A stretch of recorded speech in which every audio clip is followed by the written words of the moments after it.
Callers and guests are not those of the BlueBroadcastNetwork.com, Envisage Production Enterprises, DDV Media LLC, its advertisers, sponsors, or employees. Like to copy you on the air?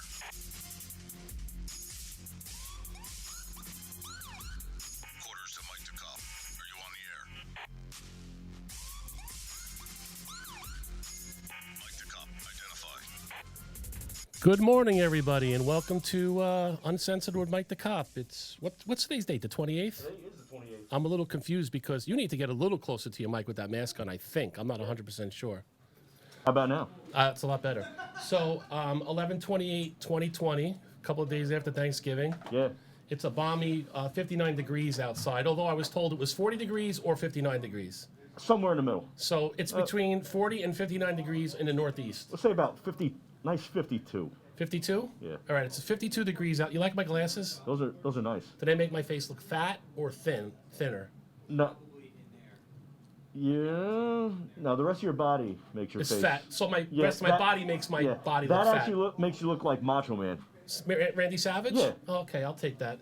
So a couple of days after Thanksgiving, Yeah, what did you do for Thanksgiving? The same thing that most people do. I spent a lot of time with people that I didn't want to spend time with, and made a lot of people mad and angry, hoping that they don't come over for Christmas now. Oh, okay. See, well, we don't know what's going to happen with the rules. I'm trying to play the long game. So everybody else is playing checkers and you're playing chess. Absolutely. So I was really aggravated about the whole thing with you can't have 10 people or less, right? Yeah. No singing, and all such other rules. But I had a nice Thanksgiving. It was just only 6 of us, and there was a lot of room at the tables, right? I had a lot of elbow room. Second, third servings if I wanted them. So actually, it wasn't that bad. That's good. I'm actually going to do a do-over next week. We're going to have another Thanksgiving. This time I'm going to try to deep fry the turkey. Oh, really? I've never had that before. What about that thing where they put the duck inside the turkey? Did you ever? Oh, the turducken. Yeah, that thing. That thing, I never had that. No? Never had that. What are we going to do? You want to talk about, what was our topic going to be? Pet peeves? Pet peeves. Yeah, let's talk about our pet peeves. That's going to be the topic. Hey, Panda, for like maybe 10 seconds, can you throw up the call number for the studio? Just so everybody could see it. I believe it's 219 Blue Room. 219 Blue Room. I'm not sure what those letters translate to numbers, but I do know it's 219 Blue Room. 219 Blue Room is the number to call. Right. And for Let's the people, see, where are we at? For the people tuning in for the first time, can you explain to them why you have a mask on? I am the unknown detective, and my identity needs to remain. For various reasons. Yeah, for various reasons. So we'll see if people call in. It's 219 Blue Room. You can take that graphic down now and come back to my wonderfully beautiful face and the Unknown Comics. And the Macho Unknown Man. Detective's face. Randy. Yeah, just come right on in. It's a show. We have a show going on, but you know what? Come on in. Yeah. Plug things in. Do whatever you want to do. It's okay. What's your name? Come over here for a minute. You got to come in here. You got to go on. You got to come on here. What's your name? Dalton. Dalton. And why are you here today? Because I'm Plug in fans? Yeah. Or yeah, okay. Well, you did a hell of a job. Thank you very much. Thanks for coming in, bud. Hey, go have a custard cup. They're good. Close that door behind you. Don't drink anything up on the top shelf. That's not water. So, pet peeves. Pet peeves. Right? I have 2 major ones. Okay. Okay, number 1 is shopping carts. Put back your fucking shopping cart. Yeah. Excuse my language, but it gets me very upset. I understand. I feel like the shopping cart is like the litmus test of what kind of person you are. Don't tell me, unknown, that you're doing that because you want to have people you want to let people keep their jobs, right? Oh, I don't put them back so somebody. No, you know what? Then go rob a bank or kill somebody so cops can keep their job. Yeah. Or mail out 100 letters with nothing in them and put stamps on them. So the postman can keep Right. theirs. Put your shopping cart back. It drives me nuts. That's number 1. Number 2 is littering. Like, I was driving behind a truck today on my way to pick up a pickup. 19 different flags on it. American flags, rebel flags, all these flags. Mr. Patriotic Guy. And then he takes a paper and throws it out the window when he's driving. Why do you do that? Yeah. Don't litter. Because they're animals. I can't. I want to. You know what I want to do? I want to flick the light on. Allegedly, if I had one in the BBO van. If you did. If I did, I want to flip the light on. I want to do a car stop, and I want to rip them out of the car and make them pick up whatever they threw away with their bobbing for apples with their teeth. I want to make them pick up. I don't care if it's a cigarette butt. Then you got to lick it off the Walk ground. them back by their ear. like a little kid. Hold them by the ear and bring them back. You want to act like a baby? I'm going to treat you like a baby. I'm going to walk you by your ear. You're going to pick up whatever you drop. So hopefully some people will call into 219 Blue Room and we'll talk about their pet peeves. Anybody on Facebook writing anything in? Anybody writing about their pet peeves? No, what do we got here? Check that out. Here we go. Know what also pisses me off? People who don't use their blinker when they're changing lanes, and then they cut you off. So no And then- blinker, and they just change Yeah. lanes, and they use Or the the- white lines as a suggestion. As a suggestion, or they use their blinker for about 5 seconds and turn it off before they even think about changing a lane. Then they'll change the lane a couple seconds later. Right. That is freaking aggravating. What about Josh in the booth? I wonder if he has any listen, pet peeves. you can't be aggravated about the people that. Oh, Josh, I can be aggravated about anything I want to be aggravated about. Shut up!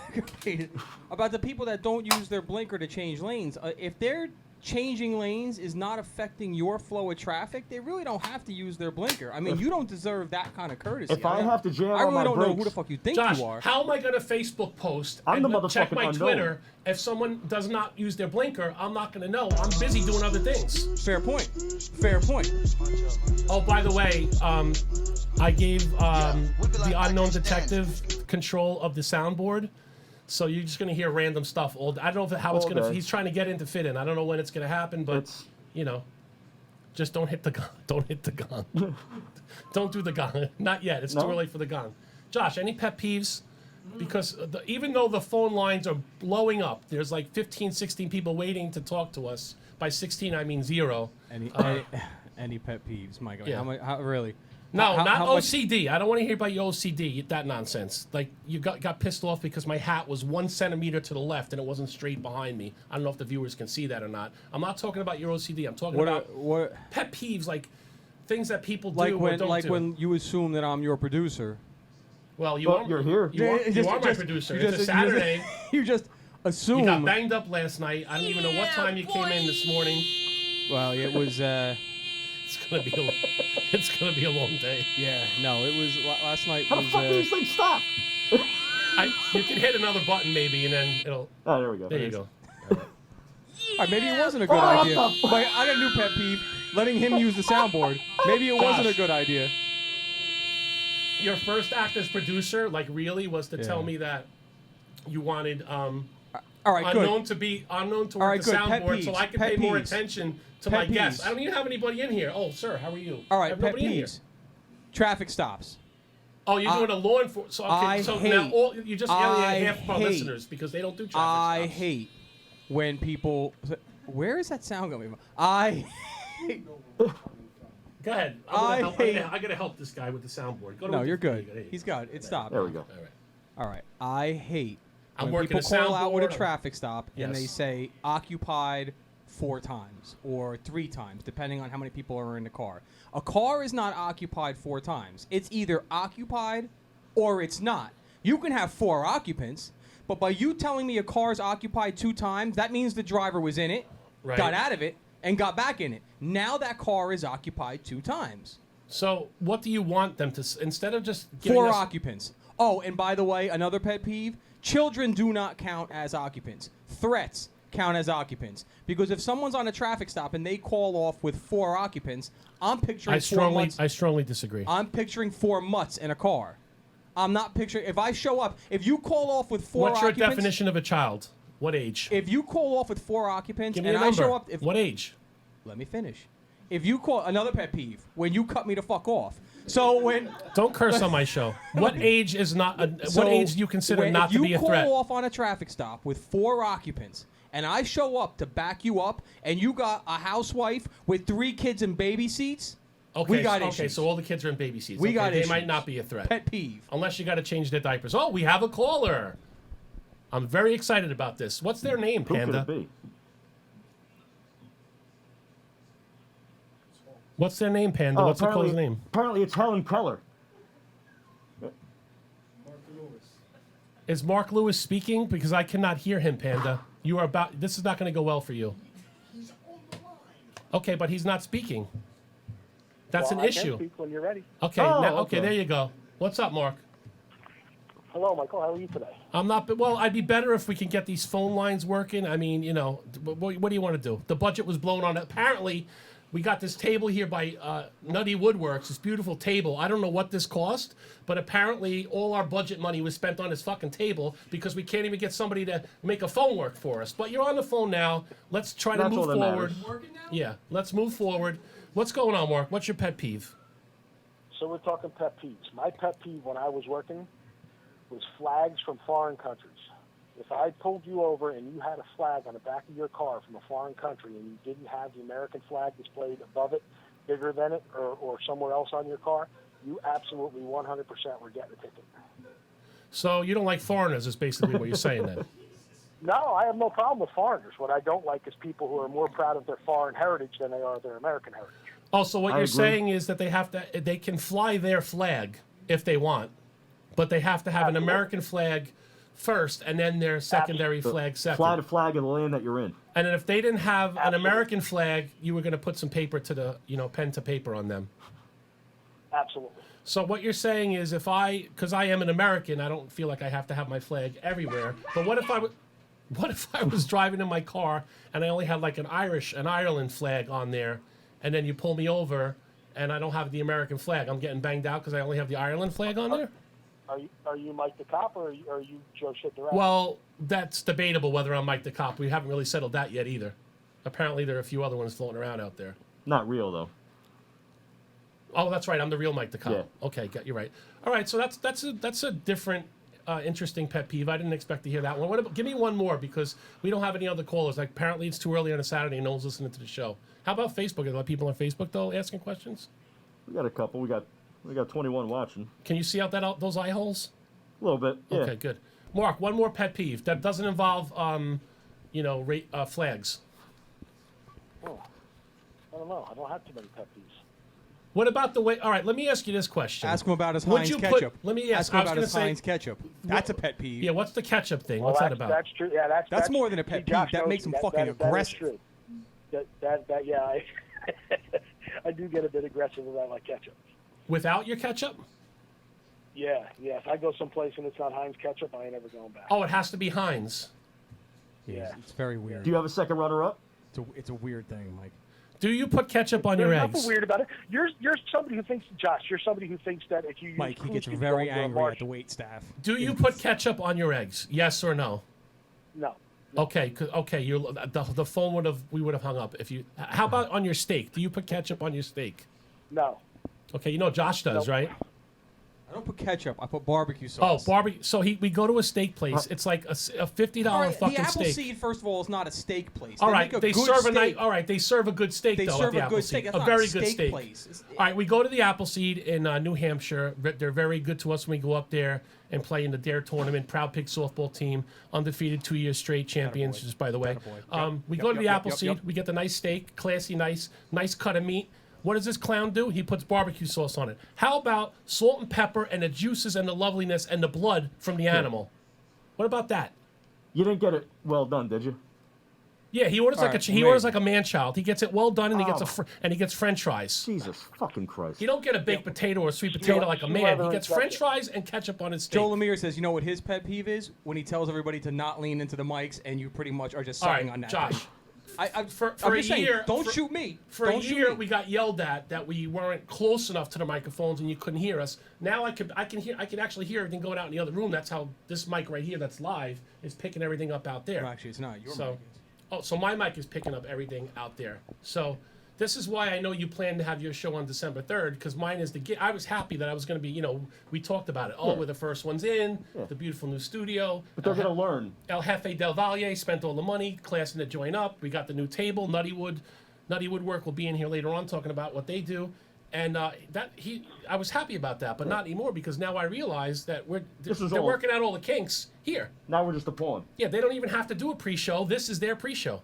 This is the Blue Room Podcast pre-show. Whatever happens here, they're going to fix. Don't look at me like that.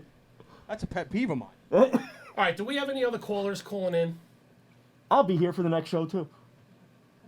Josh, earlier on in the show, on the way in here, I went on my Uncensored with Mike the Cop page, and I did like a 30-second little blip, and I gave out the phrase that pays. And I said if somebody calls in, when they first call in, the first thing they have to do when they call in is say the phrase that pays, and they win a $100 Visa gift card from our friends at Visa. Is that it? No, I said Visa gift card, not weed. Oh, never mind. I was somewhere else. Yeah, I know. Okay. All right, you know what we're going to do? We're going to bring... Oh, Mark, I happen to know that Oh, phrase. Mark, you're still on the air? You're still here? I'm still here. Oh, okay. Pretend he's not there. Oh, all right. Well, he's used to that.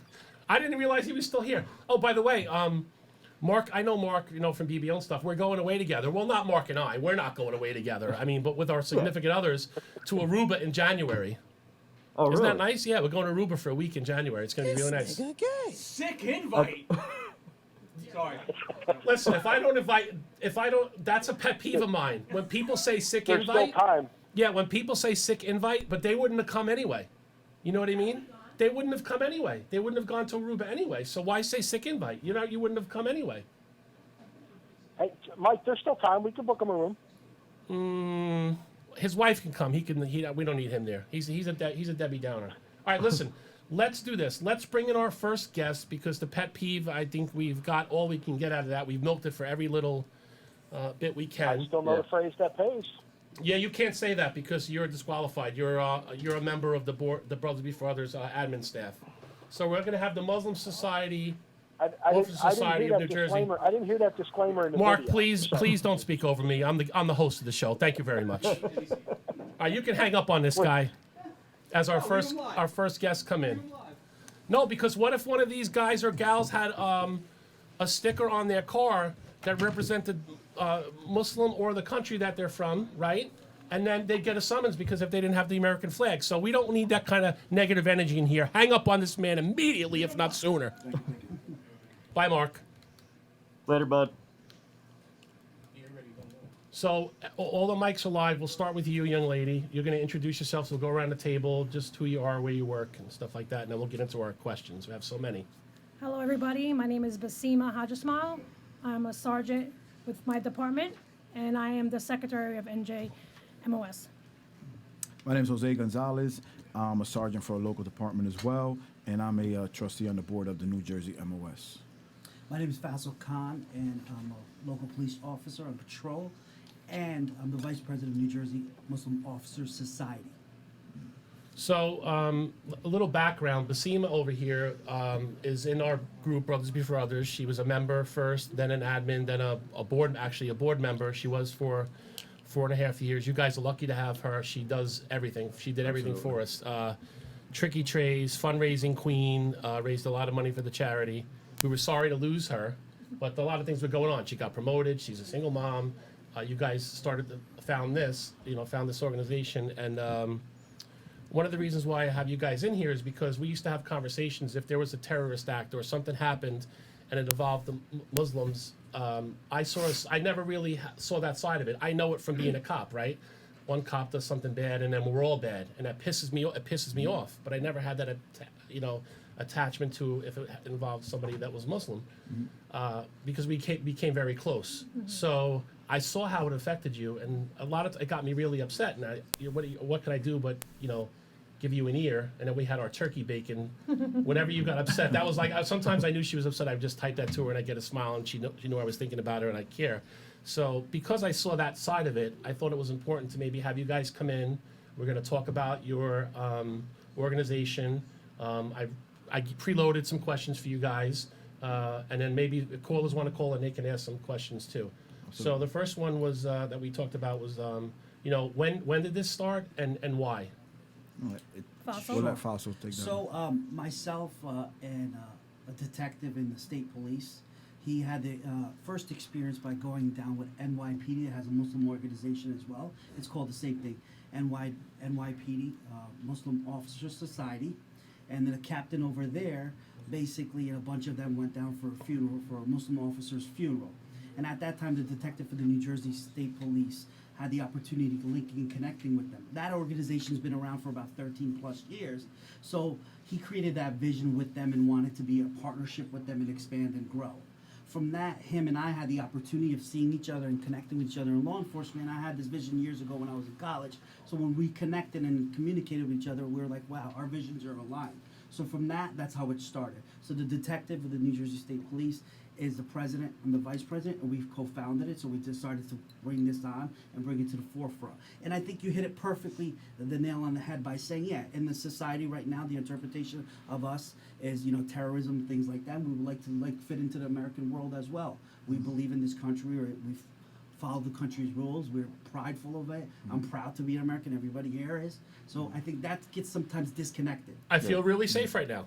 I mean, I don't feel like anything bad's going to happen to me. I'm just going to put that on record. So that's, it's silly. I mean, it really, when you think about it, it's just a silly thing. Your son is in the service, right? Yes, he is with the New Jersey National Guard. Right. He's a specialist. Very He's about nice. to be promoted as well. And he's a great singer, too. Yes, he is. He is, he is.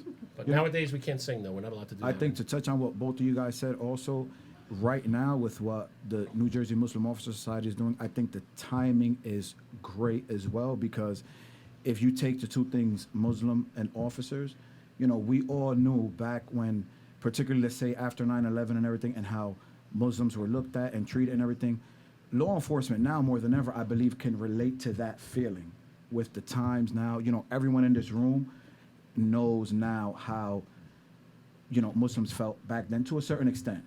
Right. Because everyone in blue is looked at a certain type of way, just like they were now. So now, with what the New Jersey Muslim Officer Society is doing, is taking both of those things, and getting a better outlook and doing things for the community and bringing positive light to both of those things together. And I think that's a crucial part of it. And I was actually shocked to find out that, because I was NYPD, I'm retired NYPD. Every organization representing every religion, ethnicity, lifestyle choice, everything. There's a group for, if there's two people, there's a group for it. I was surprised to find out you guys are only the second, right? In the entire, is that right? The entire nation? Yes, we are Yes. the 2nd. That's crazy. Wow. Yeah. Are there announced- talks like of other like departments or other states or anybody reached out to you guys and said, we like what you're doing, and how did you, what's your template, what's your format, how are you doing it, or do you expect that to happen? Grow? I've talked to somebody in Chicago. They have an Arab American Association, and Arab American, you're just including Arabs. Right. Muslim associations, you have all types of Muslim. You have Hispanic. I'm Circassian Lebanese. Pakistani. You have African American. It's a mixture of ethnicities and people from all over the world that are Muslim. Right. So that outlook is making a big hit too, because people are seeing it from all over. Like, wow, this is a bigger picture. Right, and not looking at us like a stereotype and saying, oh, that guy's, whatever, or that girl. It's like, oh, you're Muslim? Yeah. You know what I mean?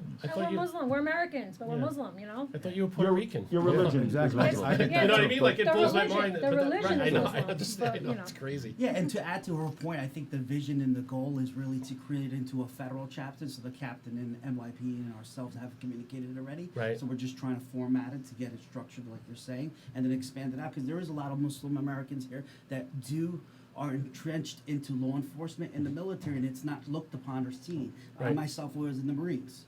Right? So people don't see that, right? Understand that. And the interesting fun fact for me is I was born in the same city as Osama bin Laden was killed. But look at the opposite, right? Right. I'm doing the total opposite, right? Yeah. But people don't pay attention to that because they want to focus on the back. Right. Just like the Marine- false narrative of law enforcement that we all face. You're facing it, kind of getting double banged Correct. as being law Exactly. enforcement and Muslim. Oh, big time. Right, so a Marine, a police officer, a lifetime of service, right? Yeah. Giving back to your community, domestic and abroad, and then some clown who has no clue or no knowledge of anything is making comments, and I want to, those are the times I want to say, well, what do you do?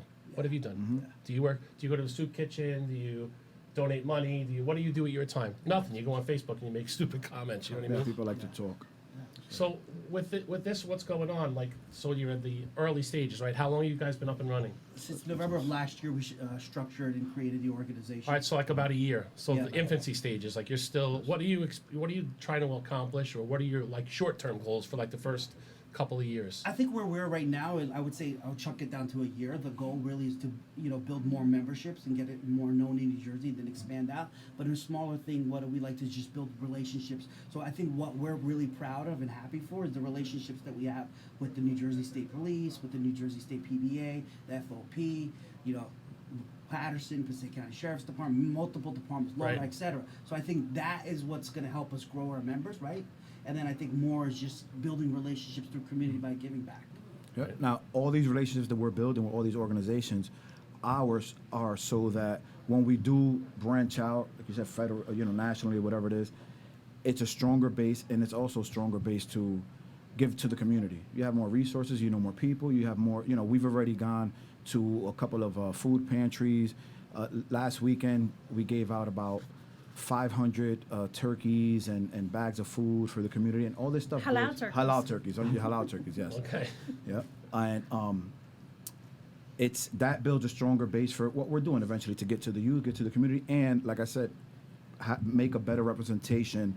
To dispel any myths about all of us, Muslims and law enforcement. So that stronger base is going to make everything that much stronger and sit better with everyone. And you guys got something coming up tomorrow, I think, because my wife last night said, I got to call Bass because they're doing something with shirt. And she's like, oh, it's Yes. tomorrow. It's too late for me to. So what do you guys got going on tomorrow? We're giving away hats and gloves. Hats and gloves, yeah. Hats and And gloves.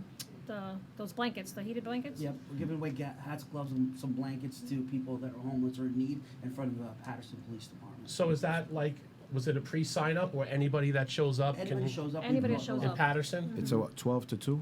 Yeah, 12 to 2. 12 to 2. Yeah, it's open to anybody in the community. Yeah, we do a lot of stuff in Patterson too. There's such a need for it. You know, we've done the Winter Wonderlands for Yes. the we pick a school each year and we go to their school. I think we did one in, is that one at school? 1 and 6? Are those both?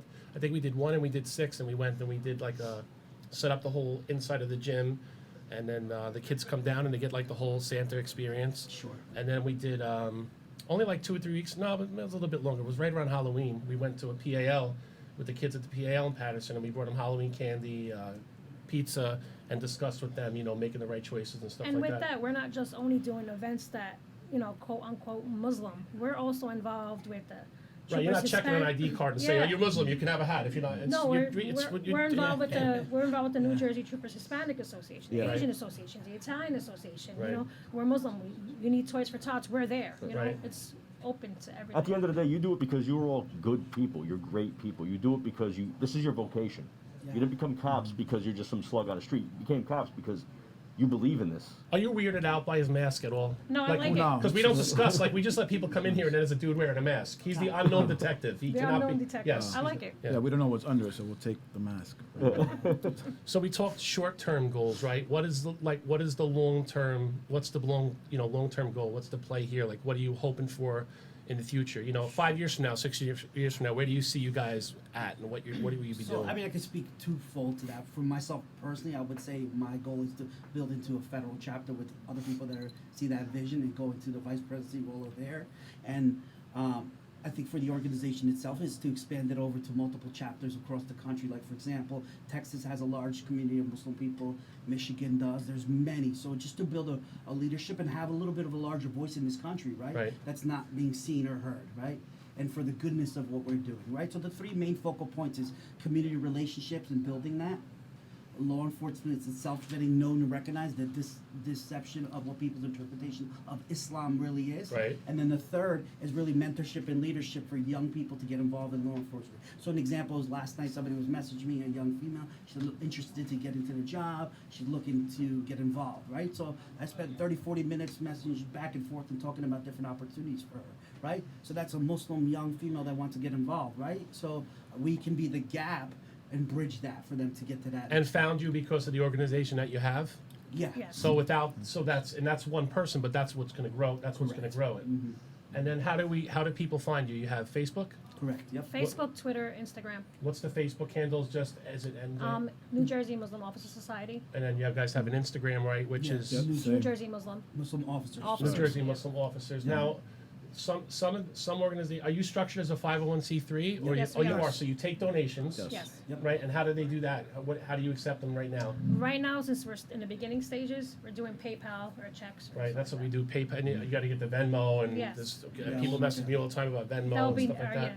So if they go on your Facebook or go on your Instagram, there's somewhere on there. Do you have a website? We have a website as well. What is that? What's that? NJMOS.org. NJMOS.org, and they can go on there, and there's a quick link to make donations. It gives donations. It gives us the mission statement, who we are, what we represent. The board members are on there. Anyone who wants to sign up, there's different levels of We membership as well. We have a membership application, but we also have a non-Muslim honorary membership. So I can join. You could Law join. I'm in. enforcement. That's it. Any law non-Muslim enforcement- law enforcement officer could join. Or and support- retired? Do you or take retired. retired Yes. Could old be people? retired as Okay, well. good. All And right. if you are a civilian in the law enforcement atmosphere or aspect of it, you can also join as a civilian Awesome. supporting the organization. Yes. Okay.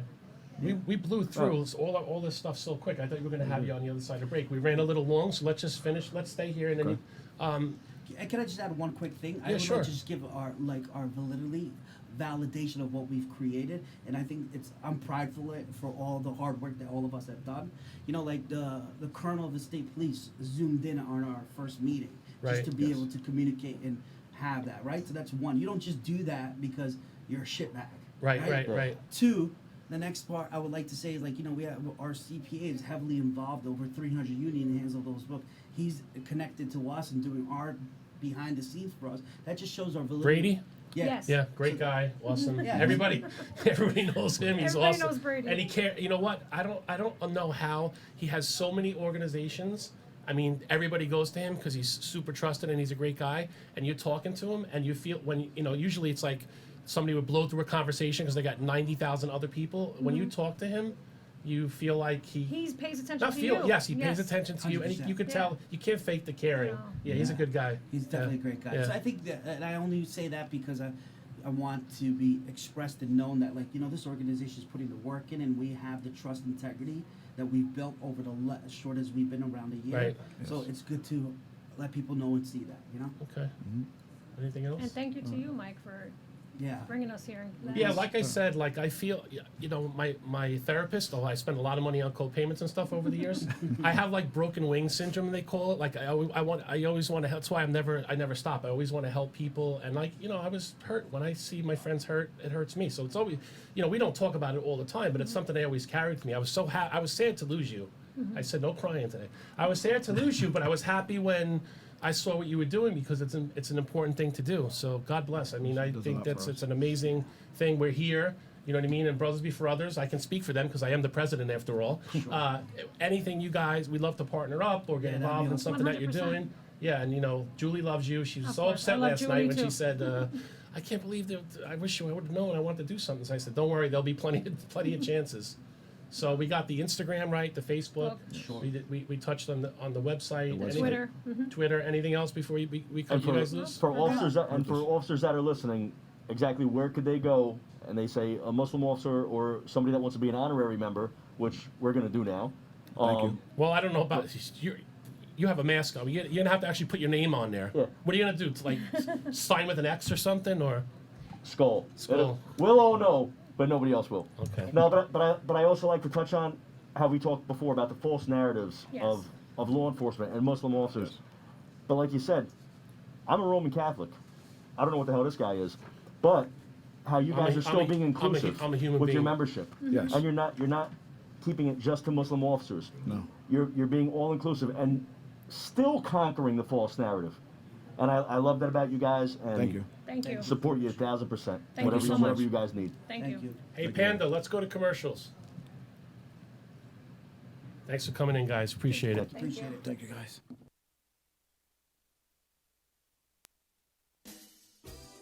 If you are searching for a doctor that truly cares about your overall health and well-being, contact Dr. Alex at Tri-State Health and Wellness. For more than 11 years, Dr. Alex has been treating law enforcement professionals and their families while focusing on one-on-one care so you never feel rushed. All necessary testing can be conducted during your visit, and they feature flexible hours and appointments to accommodate alternating work schedules. Tri-State Health and Wellness is conveniently located in Fair Lawn, New Jersey. Contact Dr. Alex today by visiting www.bluetristate.com. Mortgages for everyday heroes. From Michelle Hendershot and Homebridge Financial Services. If you're looking to purchase a home or refinance an existing mortgage, Michelle Hendershot can assist you every step of the way. With over 10 years of experience assisting law enforcement officers with their dream of owning a home, the choice is simple. Contact Michelle Hendershot today. Visit www.mortgagesforblue.com. Are you tired of sleeping alone each night? Feeling sluggish during the day? Is your snoring keeping your spouse awake at night?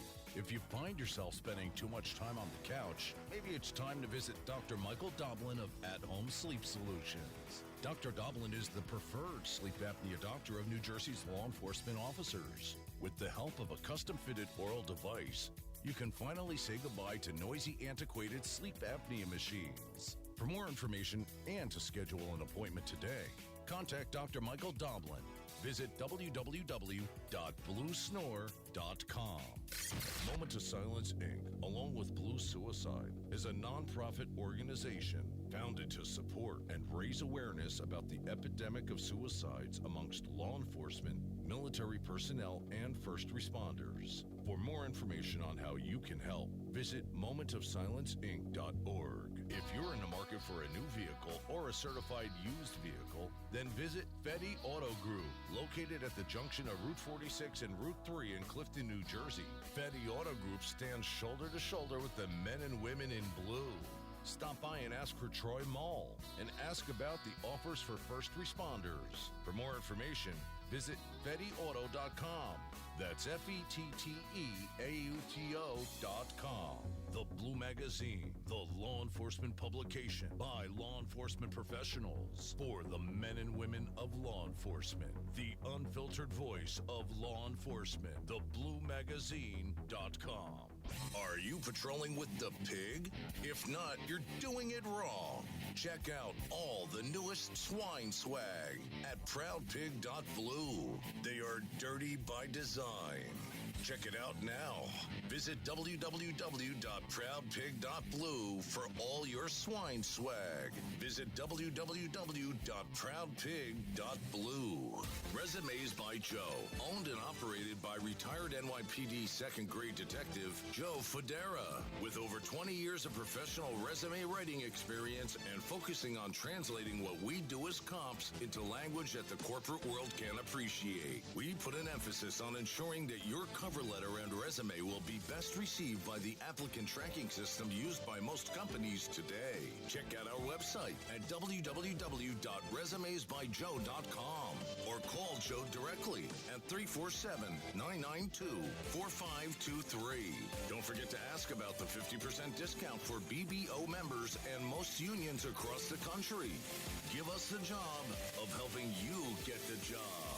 Contact Resumes by Joe today. If you're a member of the law enforcement profession and are looking to establish long-lasting business relationships with businesses that are blue-friendly, it's time to visit visitblue.com. Visitblue.com features some of the best doctors, lawyers, realtors, as well as other service providers, such as home improvement and financial services. If you are looking for reliable, trustworthy service providers, visit visitblue.com. That's www.visitblue.com.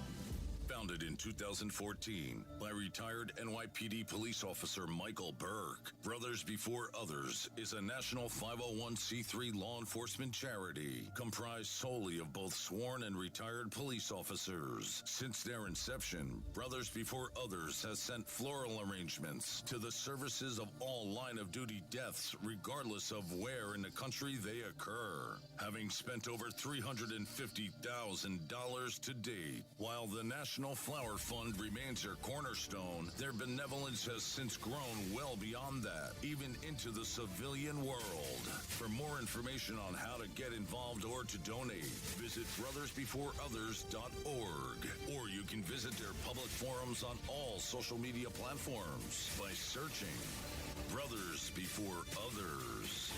Founded in 2016 by professional musician Neil Giraldo, 3-Chord Bourbon has developed a process that is defined as the perfectly tuned taste, blending carefully selected whiskey bourbon and rye whiskey stocks from Kentucky, Tennessee, and Indiana. Designed to be enjoyed with friends and family, 3-Chord Bourbon will leave you with the same feeling you experience after hearing that perfect song. You'll know their whiskeys are right from the very first sip. For more information on 3-Chord Bourbon and available merchandise, visit 3chordbourbon.com. Line of Duty Cigars, owned and operated by retired NYPD Detective Tom Werther. Visit lineofdutycigars.com for our handmade Nicaraguan cigars, custom ashtrays, custom humidors, and custom flask sets. Also, when you place an order, you choose the law enforcement, first responder, or veteran charity, and Line of Duty Cigars donates 10% to that organization. Planning a special event? Contact us today. Visit www.lineofdutycigars.com.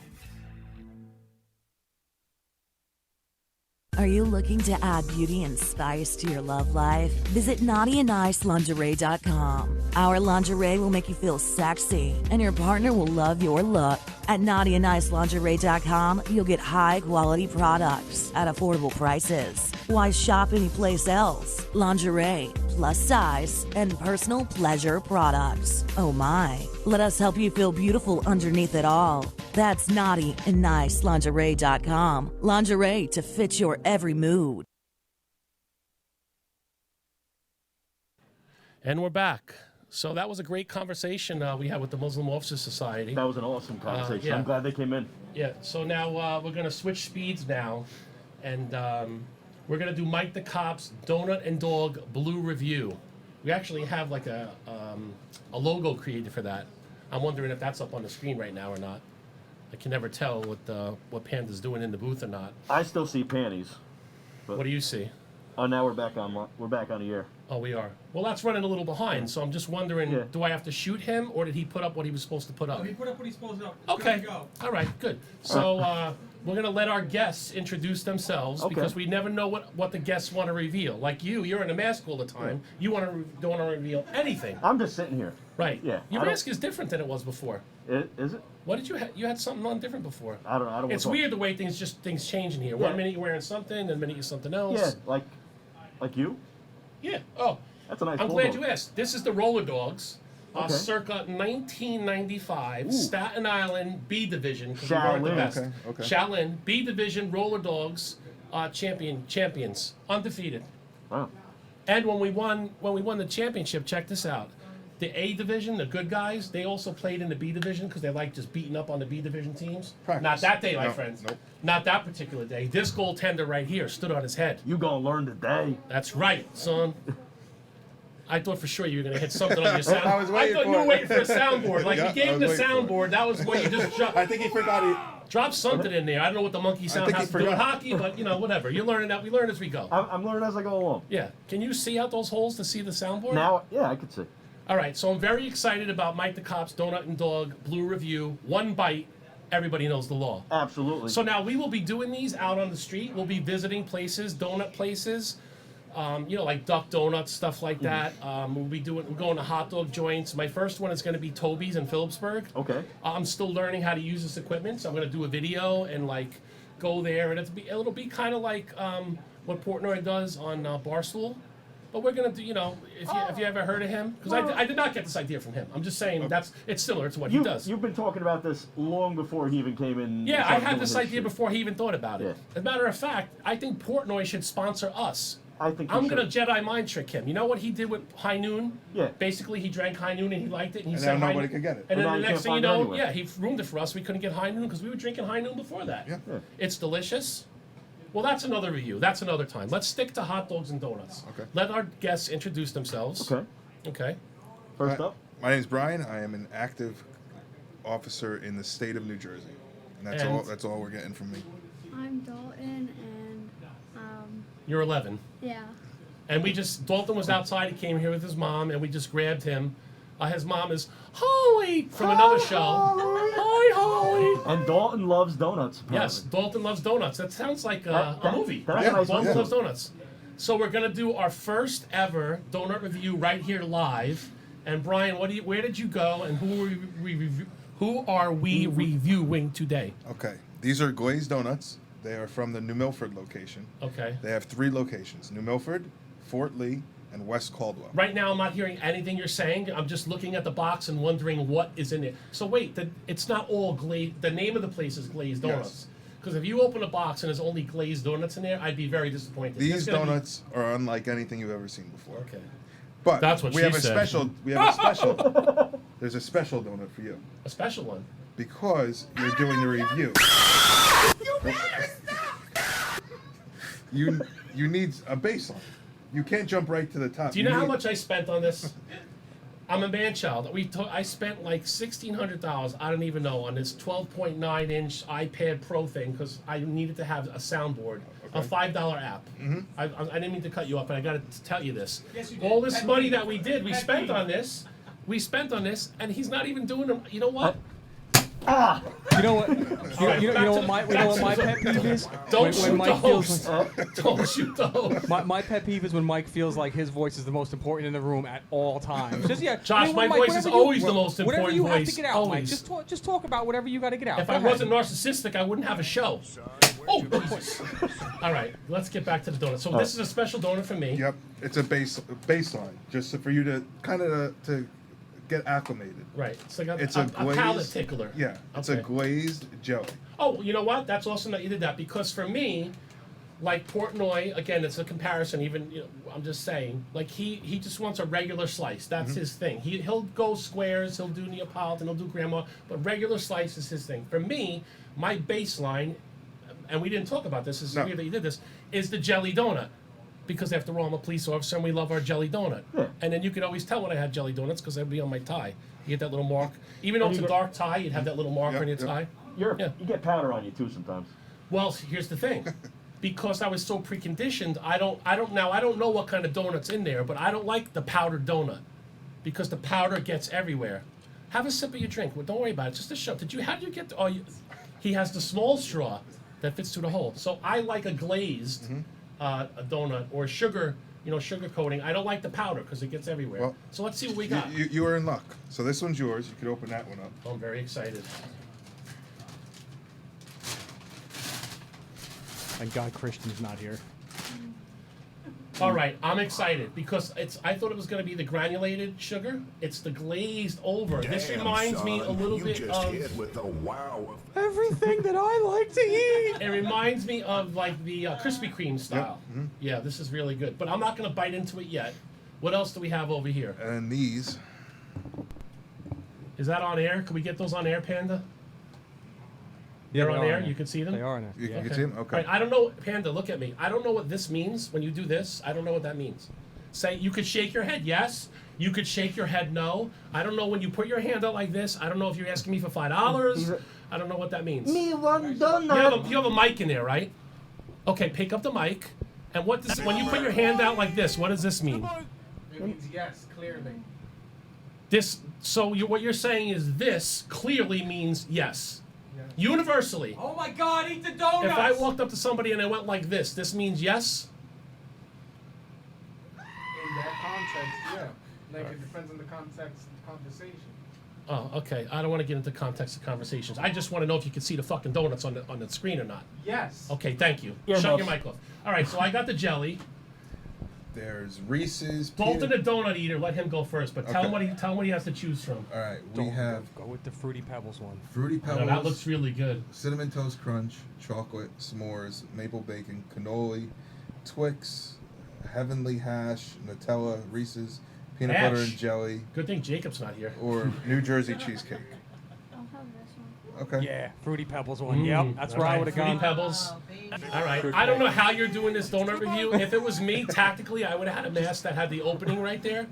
If you don't shove it through that opening, No, it's it not is a even an total opening. fail. It's a slit. If you don't It's a slit. He can't even. I don't know what he's gonna do. listen, It'd be a waste. All right, Panda in the booth. Can you make sure that he's not on camera right now, so he's not. So you could reach down into your bag of tricks over there. I think I got that one with the nose, but with the no mouth. No mouth. Okay, so Brian, you pick yours. I'm gonna take the chocolate. Is that bacon on top of that one right there? Yeah, there is. Okay, good thing you didn't bring that out before with our last That's- guest, that- because we- that would have been not good. Unless it's turkey bacon. No. would have been an issue. Stand by. Isn't there any in there? All right, well, he's looking Do you for want his us? Do you mask. want us to amend one? We can. No, I think We he can I alter think one he for found him. one. I think he found one that has a no mouth opening on it. Yeah, yeah, While yeah. he's doing that, I mean, when he's doing that, I'm gonna try. Okay, so right here we have what's the place again? Glazed donuts. We have a glazed jelly from Glazed Donuts. One bite, everybody knows the That's law. what you're gonna do now? You're gonna do something like. Holly, can I eat my donut? Thank you. Hold on, you gotta wait. You're not. You are. You are. An All right. animal. First of all, it's grape jelly, right? Mm-hmm. I Is it think. grape or raspberry? You can't tell the difference between I like grape and the, raspberry. wait, I like the. I might have had the Rona. My taste might not be back. Somebody put vodka in my grapefruit juice. All right, the detective can pick his donut now while you're. I'm going with the other assess Peanut it. butter and jelly. Yeah, this is like a grapish kind of, not a strawberry jelly. Okay, first of all, the donut's very soft on the inside, which I like, and it's got a little bit of crunch on the outside. Wait, you had a hard donut? The glazing is perfectly proportioned to the donut. The jelly is delicious. I'm going to give this donut a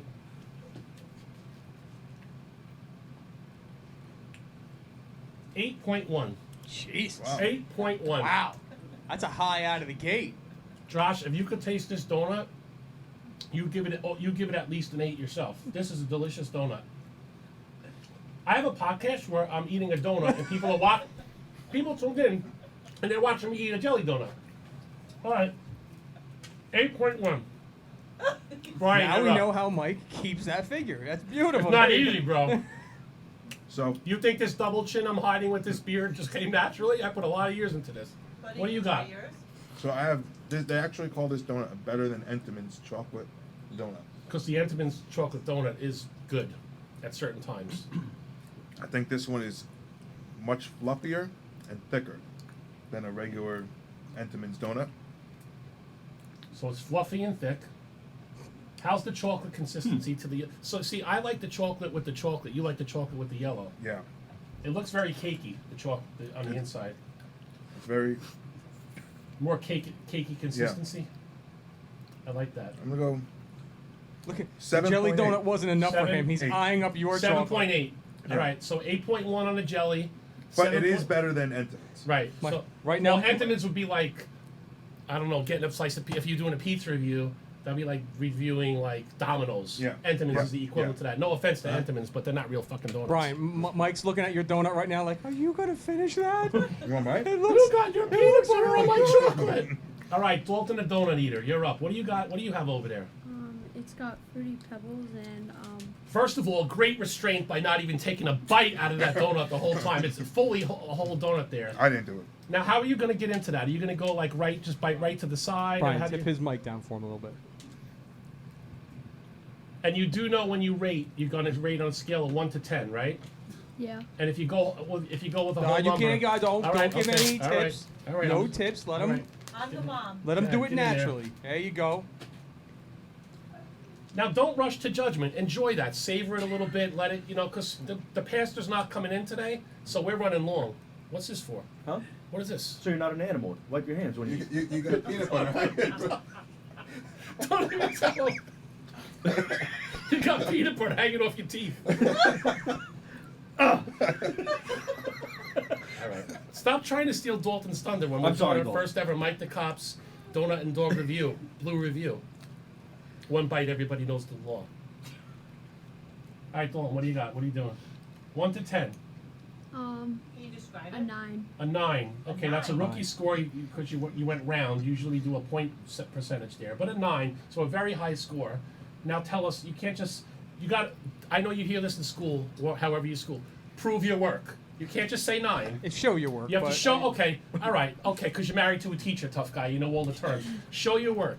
Why is that a 9? Why did you give that donut a 9? What are the reasons behind it? Besides you picking off I see you picking off the cereal right now and eating it. Because I like fruity pebbles and pink donuts. Okay. Solid- nothing, that's solid logic. nothing to do with the taste at all. Solid Just, logic. You like. It's like sweet, but not too sweet. Okay, so it's not too sweet, and you like the Fruity Pebbles. Oh, and it's got a strawberry layer on top. That's what the Fruity Pebbles are on. Because they're not cheap with their Fruity Pebbles. They loaded that thing up. Yeah. Okay, so we got a 9. What was yours? 7.8. 7.8. And someone's going to do the math, and we're going to average out where our total is. A 9, a 7.8, an 8.1. And then we got, he had donut control. He had 0 donut control. Because we got a threw back mess. on him. He had peanut butter hanging off his teeth. That's a damn good donut. All right. What did you have, by the way? I had another peanut butter and jelly. Oh, you had a peanut butter and jelly donut. Yeah, well, you had glazed and jelly. Yeah, we're not glazed and jelly. No, we're not communists here. We don't call it a glazed and jelly What do you donut. call It's it? a glazed donut. With jelly in the middle. Oh yeah. So let me go into when you go into a store, do you go, "Hi, can I have a glazed and jelly donut?" No, you say, "Can I have a glazed jelly?" Right? Yeah. Okay. All right. No, like a normal person Yeah. would do. Do I have any glazed in my mustache? No. All right. Good. That's the Chocolate. last time I ever give you a baby Well, wipe. you're good. I would tell you. Stay dirty. All right. Peanut butter was great. Can I Donut just say was something? soft. I know the peanut butter was great. You want to know why?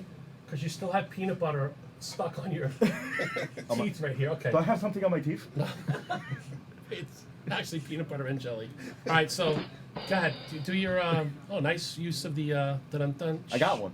Okay. I finally got one. Okay. Peanut butter was great. Jelly was great. Donut was nice and soft. Don't let me stop you. Do what you're doing.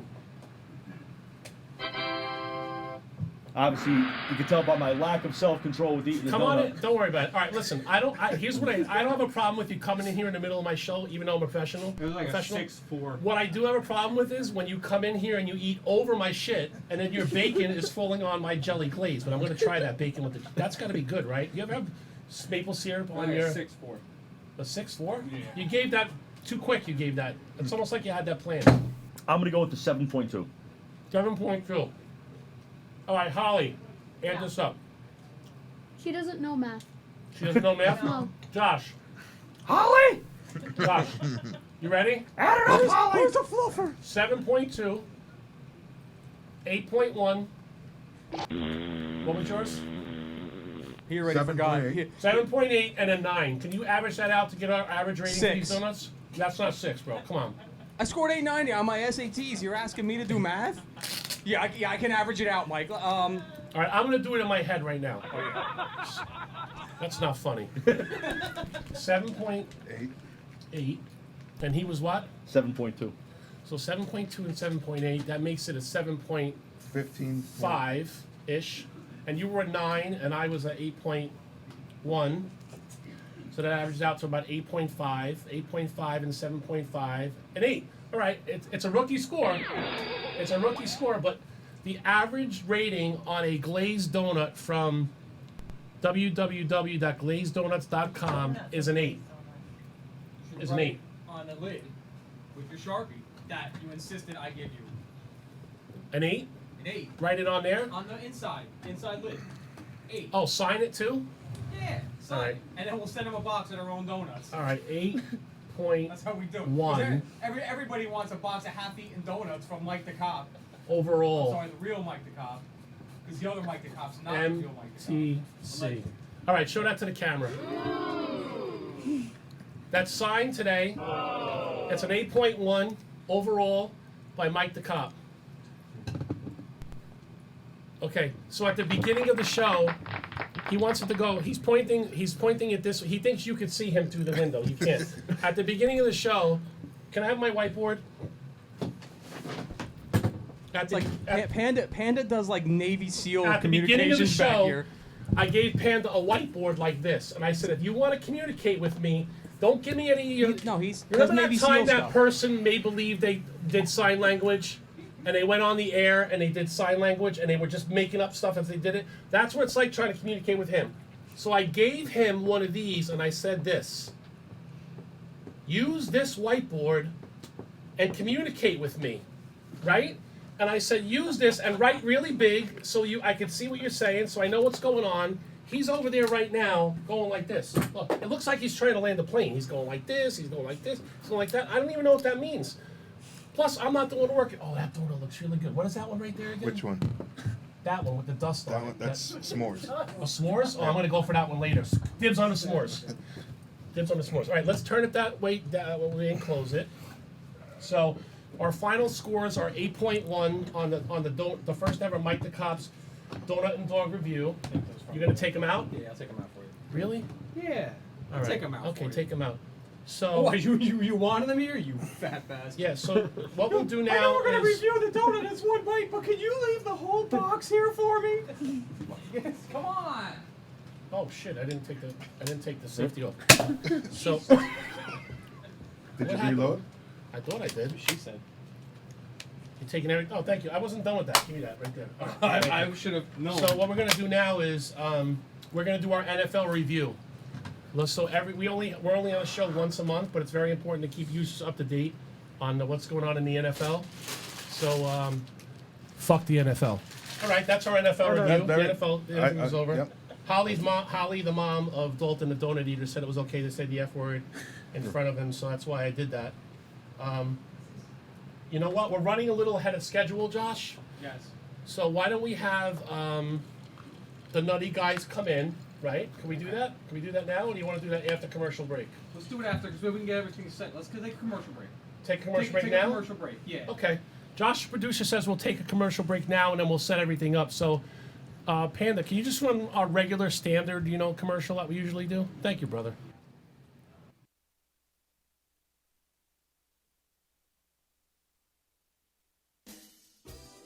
If you are searching for a doctor that truly cares about your overall health and well-being, contact Dr. Alex at Tri-State Health and Wellness. For more than 11 years, Dr. Alex has been treating law enforcement professionals and their families while focusing on one-on-one care so you never feel rushed. All necessary testing can be conducted during your visit, and they feature flexible hours and appointments to accommodate alternating work schedules. Tri-State Health and Wellness is conveniently located in Fair Lawn, New Jersey. Contact Dr. Alex today by visiting www.bluetristate.com. Mortgages for everyday heroes. From Michelle Hendershot and Homebridge Financial Services. If you're looking to purchase a home or refinance an existing mortgage, Michelle Hendershot can assist you every step of the way. With over 10 years of experience assisting law enforcement officers with their dream of owning a home, the choice is simple. Contact Michelle Hendershot today. Visit www.mortgagesforblue.com. Are you tired of sleeping alone each night? Feeling sluggish during the day? Is your snoring keeping your spouse awake at night? If you find yourself spending too much time on the couch, maybe it's time to visit Dr. Michael Doblin of At Home Sleep Solutions. Dr. Doblin is the preferred sleep apnea doctor of New Jersey's law enforcement officers. With the help of a custom-fitted oral device, you can finally say goodbye to noisy, antiquated sleep apnea machines. For more information and to schedule an appointment today, contact Dr. Michael Doblin. Visit www.bluesnore.com. Moment of Silence, Inc., along with Blue Suicide, is a nonprofit organization founded to support and raise awareness about the epidemic of suicides amongst law enforcement, military personnel, and first responders. For more information on how you can help, visit momentofsilenceinc.org. If you're in the market for a new vehicle or a certified used vehicle, then visit Fetty Auto Group, located at the junction of Route 46 and Route 3 in Clifton, New Jersey. Fetty Auto Group stands shoulder to shoulder with the men and women in blue. Stop by and ask for Troy Mall and ask about the offers for first responders. For more information, visit FettyAuto.com. That's FettyAuto.com. The Blue Magazine, the law enforcement publication by law enforcement professionals for the men and women of law enforcement. The unfiltered voice of law enforcement. The BlueMagazine.com. Are you patrolling with the pig? If not, you're doing it wrong. Check out all the newest swine swag at proudpig.blue. They are dirty by design. Check it out now. Visit www.proudpig.blue for all your swine swag. Visit www.proudpig.blue. Resumes by Joe. Owned and operated by retired NYPD second grade detective Joe Federa. With over 20 years of professional resume writing experience and focusing on translating what we do as cops into language that the corporate world can appreciate. We put an emphasis on ensuring that your cover letter and resume will be best received by the applicant tracking system used by most companies today. Check out our website at www.resumesbyjoe.com or call Joe directly at 347-992-4523. Don't forget to ask about the 50% discount for BBO members and most unions across the country. Give us the job of helping you get the job. Contact Resumes by Joe today. If you're a member of the law enforcement profession and are looking to establish long-lasting business relationships with businesses that are blue-friendly, it's time to visit visitblue.com. Visitblue.com features some of the best doctors, lawyers, realtors, as well as other service providers, such as home improvement and financial services. If you are looking for reliable, trustworthy service providers, visit visitblue.com. That's www.visitblue.com.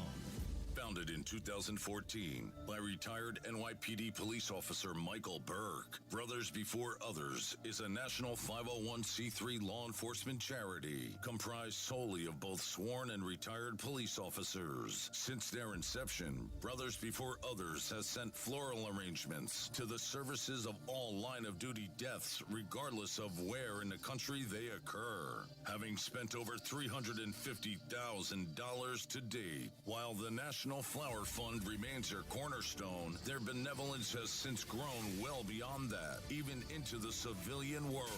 For more information on how to get involved or to donate, visit brothersbeforeothers.org, or you can visit their public forums on all social media platforms by searching Brothers Before Others.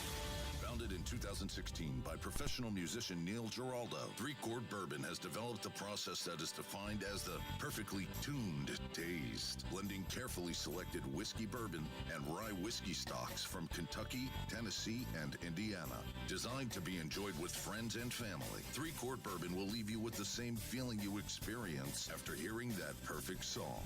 You'll know their whiskeys are right from the very first sip. For more information on 3-Chord Bourbon and available merchandise, visit 3chordbourbon.com. Line of Duty Cigars, owned and operated by retired NYPD Detective Tom Werther. Visit lineofdutycigars.com for our handmade Nicaraguan cigars, custom ashtrays, custom humidors, and custom flask sets. Also, when you place an order, you choose the law enforcement, first responder, or veteran charity, and Line of Duty Cigars donates 10% to that organization. Planning a special event? Contact us today. Visit www.lineofdutycigars.com. And we're back. So that was an interesting segment there, Unknown. That was a nice donut review. Yeah. You still got a little bit on your little bit. peanut butter and jelly. So that's pretty good for our first donut review. 8.1 overall for the glazed, www.glazed, what was it? GlazedDonuts.com. That probably cost a hefty piece of pie there to get that, like, money-wise, because I buy domain names, like I hoard them. Yes. To have like that specific kind of domain name probably cost a good penny. Yes. Like I own Mike the Cop. I don't know if you know this or not, but I own MikeTheCop.com. Yes, you do. Because Right. you are the real Mike the Cop. Not well, thank you, but it's not MikeTheCop.tv or it's MikeTheCop.com. Yes. So it's like the .com is like if you had like a Monopoly board. Owning the .com is like having Boardwalk and Park Place. .tv is like Baltic on the other side, the purples. Nobody really. Yeah, you could put hotels and houses on those things. You're only collecting like $37 rent. Speaking of purples, I like that hat you have on. The King of the Purple Ties, New York State Police. Yes. This will come into play later on. Okay. Why I'm wearing this hat. But let me Everything's gonna go introduce our full next circle. guest here. They're from Nutty Woodwork or Nutty Woodworks. And they made this fabulous table right here. So we're going to let them introduce themselves, where they're from and all that jazz. And then we're going to get into the who's, what's, and whys and all that good stuff. Sounds good. So, that. Eric Nuttall. I'm on the job and the owner, co-owner with... Do you say that when you get pulled over? Do you say I'm on the job? No, never. Never? Never. Because I don't know, is that a Jersey thing or a New York thing? Like in New York and Jersey say that, but not all other places say that. MOS. MOS. You hear a lot of... No. What? So they get pulled over and say, I'm an MOS? They might think you're a Muslim Officer Society member. Why the fuck are you shitting on me, bro? Is it kick me in the ding dong then? Alright, so what's New York then? New York, so I'm on a job. Fuck out. I'm sorry, brother. Go ahead. No, it's Josh, all right. Josh is rude. He just oversteps it. I expected it. Dustin, I'm on the job as well. In what? In this state, New Jersey? Can we go Yeah, that far? Okay. yeah, Southern Jersey. Okay. So how do you guys know each other? From work or from work. We were partners for a little over 2 years. in the same department? You Yes. were partners, and then you still work for the same department, both of you? He does. I currently do. He doesn't. I Okay. kind of traveled off and Do a little explored a something. couple other Oh, options. okay. All right. So tell me about first this awesome table. How did this come about? Like, how did you find us? We found you. How did that happen? I believe Josh found us. That he has a mutual friend with somebody that we built a table with. Okay. Previously. And, I feel like we're all in the witness protection program right now, and no one's saying anything. No one's saying.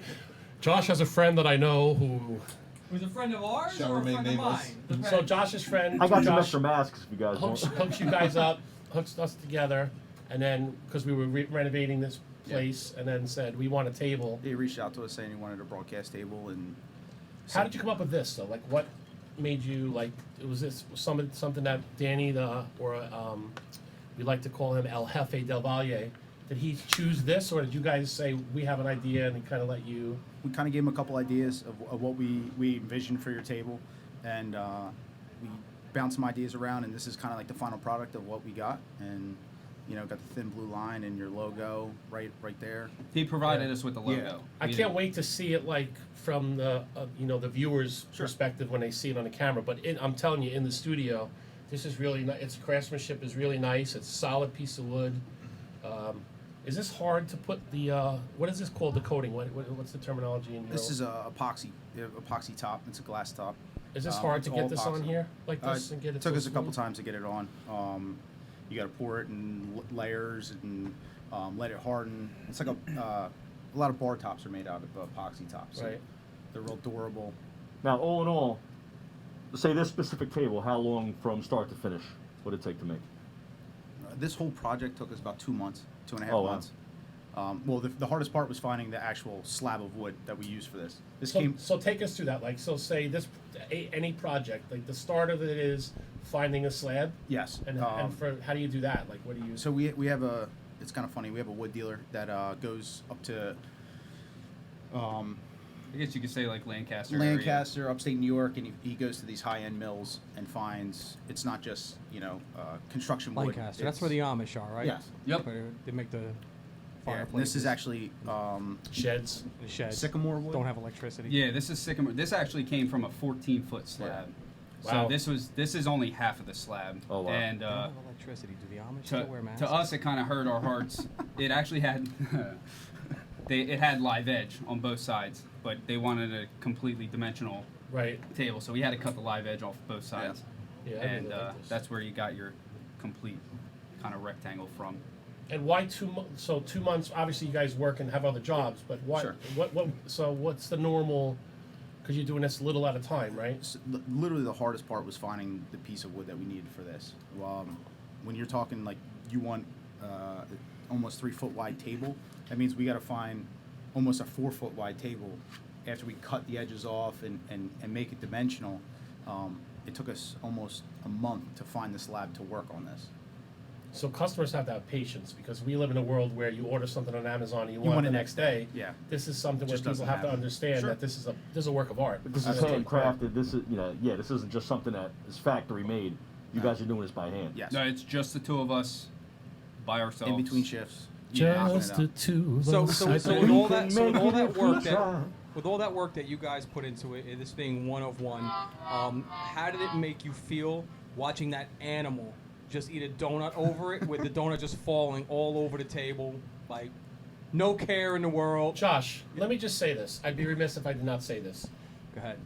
The fellas from Nutty Woodwork brought us these beautiful coasters that they made as a gift, and you had one job, which was to put felt on the other side, so we could use these on the beautiful table that they made all day. Instead, I'm using these. I mean, I love. Really, Mike? I had one job. I love. I had one job. We're talking about this particular job. 3-chord, which we love, which is the official bourbon, right, of Blue Room Podcast. Brian Canning stopping by. Brian Canning. But this is a paper. This is just, they're a dime a dozen. You get these anywhere.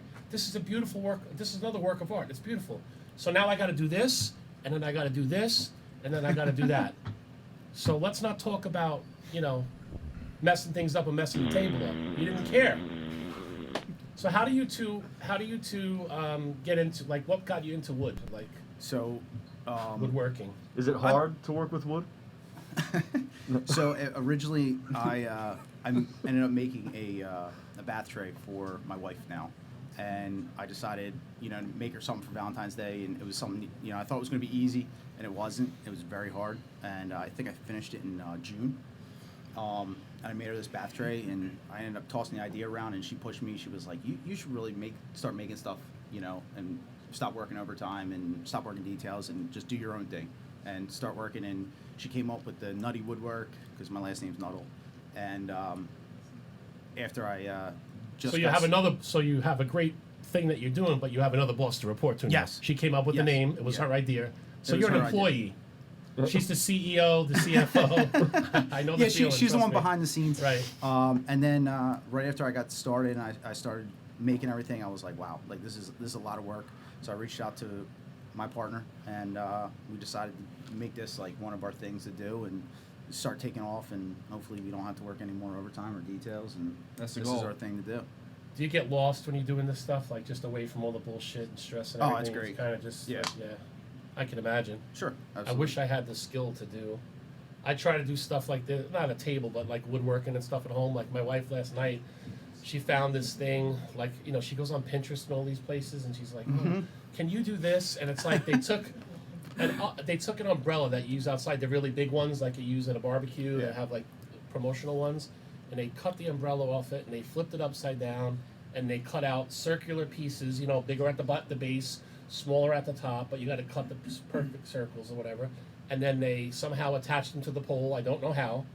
And then they created, like, for Christmas villages, Okay. those really expensive porcelain things that each one costs like $200. Yeah.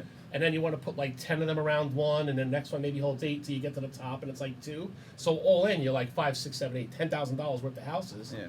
I don't really want to be I don't want to be making, you know, these things are passed down from generation to generation. People go nuts over these things. They're collector's items. No, I don't want to be building that. So I need people, like, I have friends like you, they'll say, can you do that? We'll do it for you. Yeah, kind of like when you were single and you had a date, and then when the girl comes over, you order the food from the Italian restaurant, throw the boxes away. Oh, I just whipped up this fettuccine Alfredo for you. Same thing. You make it, and then I'll peel off the tag, and I'll be like, look what I did while you were at work, honey. We could help you out with Yeah, that. we could definitely do that for you. Because I feel like Holly could relate to that. I think that maybe 1 or 2 times at least she got a plate of food that the guy said he cooked, and he didn't cook it. She knows it. Did women fall for that? You just don't make Grab the microphone. It's not your first time. It's not your first rodeo. You know, you got to grab the microphone.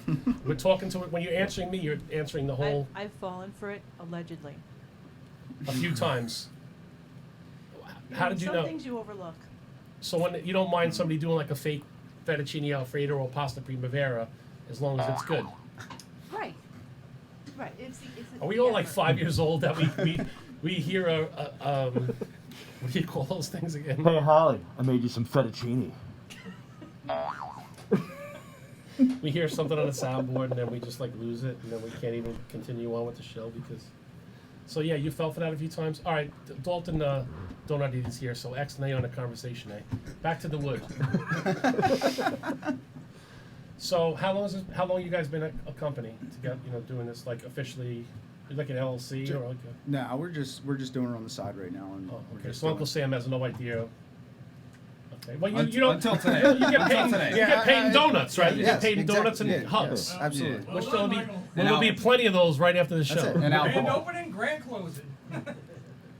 So what do you got in what's coming up next? You have any big projects going on? Christmas is coming up. You must get people want stuff, right? Yeah, we have a couple projects lined up right now. The thing that would make me nervous about this is like the deadlines. Like it's like if I have a shirt order and it's running a little long, I can always it's not that big of a deal. It gets done the next day or the day after. But when you're working on something like this and you hit a hiccup or a mistake or Sure. something, this gets Absolutely. We literally delivered one On the at way 8 up here. On the way up Oh, here. really? At Yeah, 8:30 we in the were, morning. and we were 2 days late, but it's, you know. I wasn't gonna go there, but yeah. So No, I don't know yeah. what something like this costs, right? But like, one of the things you got to be nervous about is you're on the hook for, you give the person the price, whatever it is. Yeah. I'm just gonna throw a number. Let's just say this table's 2,000. It's probably 9 million, but this, and then you got to go buy the slab, right?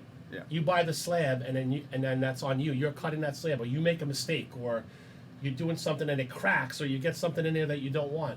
You got to go on your own, and It's on you us. can't go back to the customer and Nope. say I need more money. No, so we'll take a deposit in the beginning with our initial order, and Right. then anything after that, if we mess up or it's on our, on our side, we cover that. But with this is like there's not a big room. There's not a large There's no margin room for for error. error. No, right? Yeah, there- because your not profit, much. then your profit's out the window. Yeah. Absolutely. Yeah, that would get me nervous. Oh, it does. You guys have a shop? What are you doing this out of? So right Garage? now, yeah. It's kind of like a garage basement. We have kind of 2 areas where we work out of.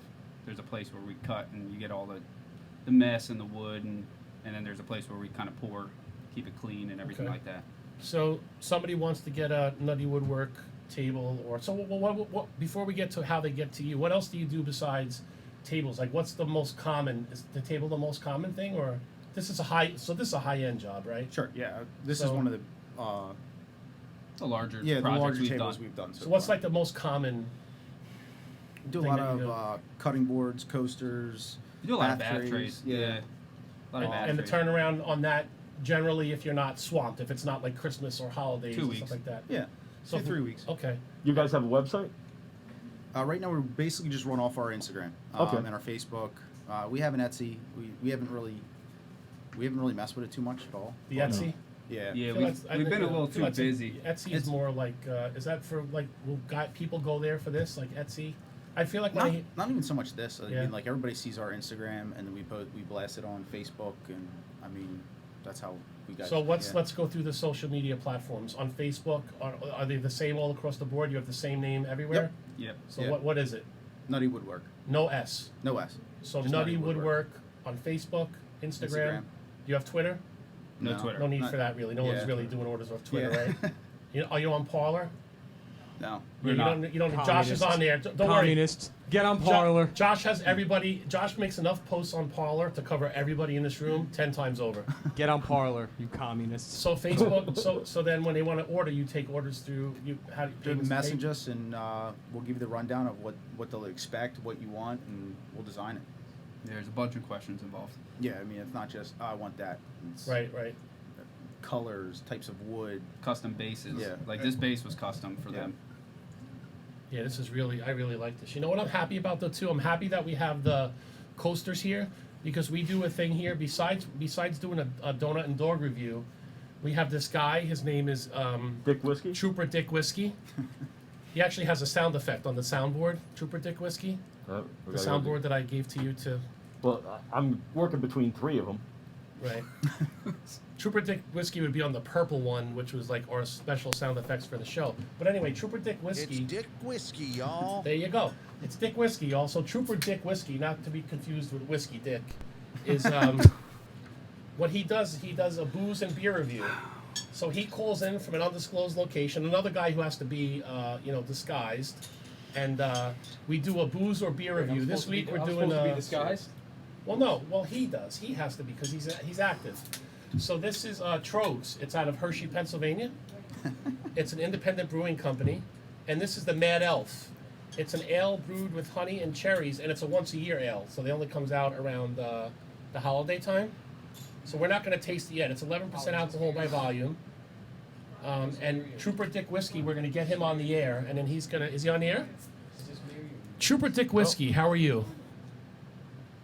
What's going on? What's going on, brother? How are you? Not bad. How are you? Well, we're hanging in there. Are you on a cell phone? Yeah, I'm on a cell phone. Are you in Moscow or Scandinavia, or are you in the continental United States? Continental United States, somewhere on the East Coast. Okay, all right, because it sounds like you're in Moscow or Scandinavia. So you have Trogs, right? That's how you pronounce it, Trogs?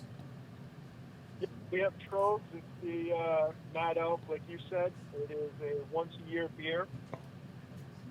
Have you guys opened yours up yet? We've opened the bottles up. Yes, we have. Now, my palate is not like I described the jelly donut in like 5 words. It was glazed. It was good. Yum, yum. I don't have like a sophisticated palate like you. So we're all going to take a sip of this beer.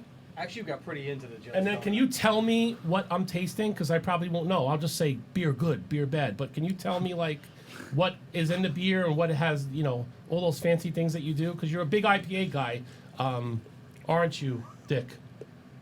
Whiskey. I'm a big beer guy. I drink just about Don't anything contradict and the everything. host. If I say you're a fucking IPA guy, just say yes, please.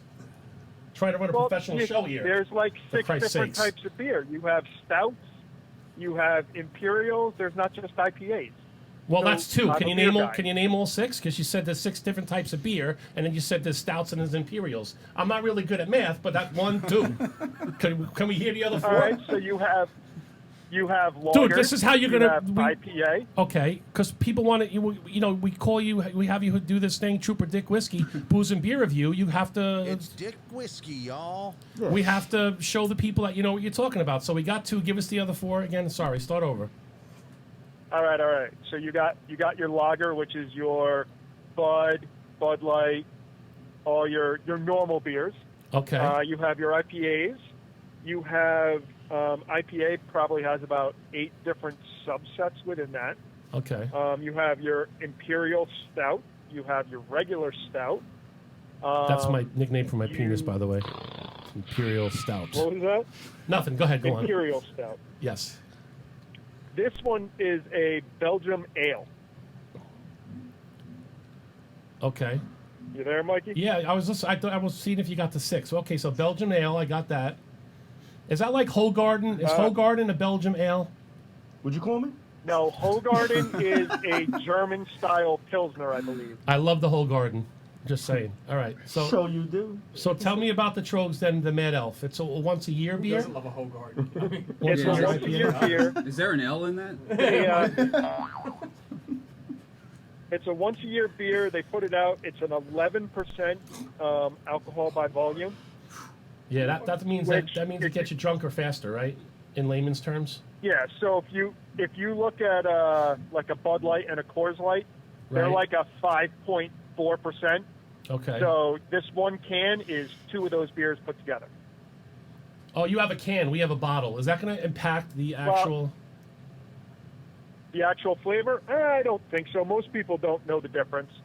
Well, you're not most people, my friend. You are Dick Whiskey, the booze and beer I- review. Who goes to the Hoegaarden? Do you? I only. I was going to say, do you feel there's a difference between the can and the bottle? Sometimes I can taste the difference. I prefer not to drink out of a bottle or out of a can, because when I have my mustache, the can pulls my mustache out, so I don't like that. How close are you to looking like the caricature that we have as Trooper Dick Whiskey? Pretty close. Okay, so without revealing too much, are you a purple tie wearing police officer? Oh no, we can't. They don't like to be called that, right? Oh, police officers, they love that when you call them that. Police officer. Yes, they love that. Or when cop. Yes, cop. Okay, right. Oh yeah, we They love love that. it when you call that. Yes. They especially like when you make fun of their hats. Right. They got really big hats. Now let me ask this question. It's very important. Without revealing, The yeah. hats Let me are ask this very question. important. This is a very important question. What do you think gets made more fun of more, your purple tie or your hat? The purple tie. The purple tie. Actually, bigger question. Do you wear short sleeves and a tie, yes or no? No. Right, because only Sipowicz does that. Exactly, thank you. And that's why I was thrown out. Allegedly. Carry on. Nice. I'm cute with the applause. All right, so are we gonna taste this Mad Elf now? Can we taste this and see how this? Because a lot of this stuff this stuff is inside jokes and no one's getting it except the people in the room, and maybe even half those are getting it. I could have explained it. Do you want me to explain it? No, I don't want. No, I do not want you to explain it. Okay, so, that's what I figured. So So basically, that's we why I just said do it's these like- shows for ourselves and the people that are here, and not our listening audience. Oh, Daniel-san. Go ahead and say nobody gets the Hoegaarden. I'm so excited to drink this. The gong is universally fucks people up when they hear it, like, 'cause it's always. All right, yeah. So take your. All right, we're gonna take our sip. Skull. And then skull. Skull. And then hold on. Let me. Do I savor something? Do I sip it and roll it around my mouth, or do I just take a normal drink like a human being? Excuse me. I'd What do I say do? take a normal drink like a human being. Is that gonna get like the effervescence of the? Oh, that's for you. I'm just trying. Oh, I thought you were trying to. Come on in, Holly. By the way. Thank you. All right, let's try this. Cheers. Skull. Mad Elf. Skull. Skull. You can't Once a touch it. year. You can't touch it. Skull, Cheers. honey and cherry. Let's see. We taking a second sip? Mm-hmm. It's only one sip. Interesting. It's different. It tastes like elf ass. Yeah. I get cherry. It's terrible. I get a cherry note on the back end. I get a shit note. On the I back like end. whiskey. Yeah. All right, so as you know, when we do these booze and beer reviews, we're not looking to get sponsors out of this. We're giving actual, real. I've never tasted this before. We're giving actual, real reviews. So, Dick Whiskey, what would you say about this Mad Elf, this particular Trogs? I think I had the 2015 version of it, and I wasn't a big fan of it. Drinking this one, I like it. It's got for being an 11% alcohol, it's a very smooth beer. You could drink a couple of these and not realize how deep you get into them. So on it's on a 1 to 10, what would you give this? Well, let's go on a 1 to 5 because we go. Sure, change the one format part of my show. Let's go Untapped. 1 to 5. No problem. Go ahead. All right. Hey, you have Untapped, which we're on. So out of a 5 on Untapped, I'm giving it like a 4.75. Wow. So on a 1 to 5, because we cut out half our rating system here, it's giving me a lot of gas. Is that normal for beer? So on a 1 to 5, you're giving it a 4.75. So 4 3/4. Correct. So you're setting the bar very high because you're telling me right now on this beer, a 4.75 means only a quarter more, and this would be the perfect IPA. Right? Yes. You're not Yeah. rethinking your stance Yeah, now when this I'm putting. Okay. All right. I'm gonna. Yeah, no, this is a good beer. Now, I'll tell you, before I hopped on, I went on to Untapped just to see what the general Do you public have stock? feel about Do you it. have? That's the fourth time you said that. Do you have stock in Untapped or? I do not have stock in Okay. Untapped. Okay. I'm just curious. But Just- you can people you wanna can know. look for you can look for Trooper Dick Whiskey. He is on Untapped. Okay. Nice. And you can follow him. Okay. And the sounds like a people promotion. put it out as a 4.06 is what the overall rating is of the beer from the entire community that has had it on Untapped. A 4.06. And Yep. you blew right past that, and you're up to a 4.75. So they had it hovering around 4. I do. Okay. All right. I'm Yep. gonna go next, and I don't know. I'm gonna give it. Are we going at a 5 or are we going at a 10? We're gonna do Trooper Dick Whiskey. We're gonna do what he says. Apparently, what's the name of that place that you want to promote? That you're plugging again? Untapped. Untapped. It's They an go app. 1 to 5. All right. So we're gonna go with Untapped rules. I'm very flexible as a host. You don't agree on known. You don't want to go with the 1 to 5. I like the 1 to 10. Or do you But- just feel like pressing a button I on was the just pressing a button. Okay. All right, we're going to go with the 1 to 5. I feel like that's appropriate. That's apropos. I'm going to give this a 2.9. I'm not really. I like it. It's heavy. I'm not crazy about it. It feels heavy to me. Like, I know that. Listen. Well, it is an 11% alcohol. Right, but couldn't I have an 11% alcohol, but that the beer itself feels like a lighter, more crisp, like summery? I know this is a winter IPA. It's just not my thing. I'm going to give it a 2.9. You're not going to find many that are an 11% that are going to be a light, crisp beer. Then I won't be drinking many like this then because this is a 2.9 for me. Unknown. All right. I'm gonna All go. right. I'm not insulting your palate. We all have different palates. I'm saying you're a 4.75. We're It's gonna very have. hostile. Like he can't.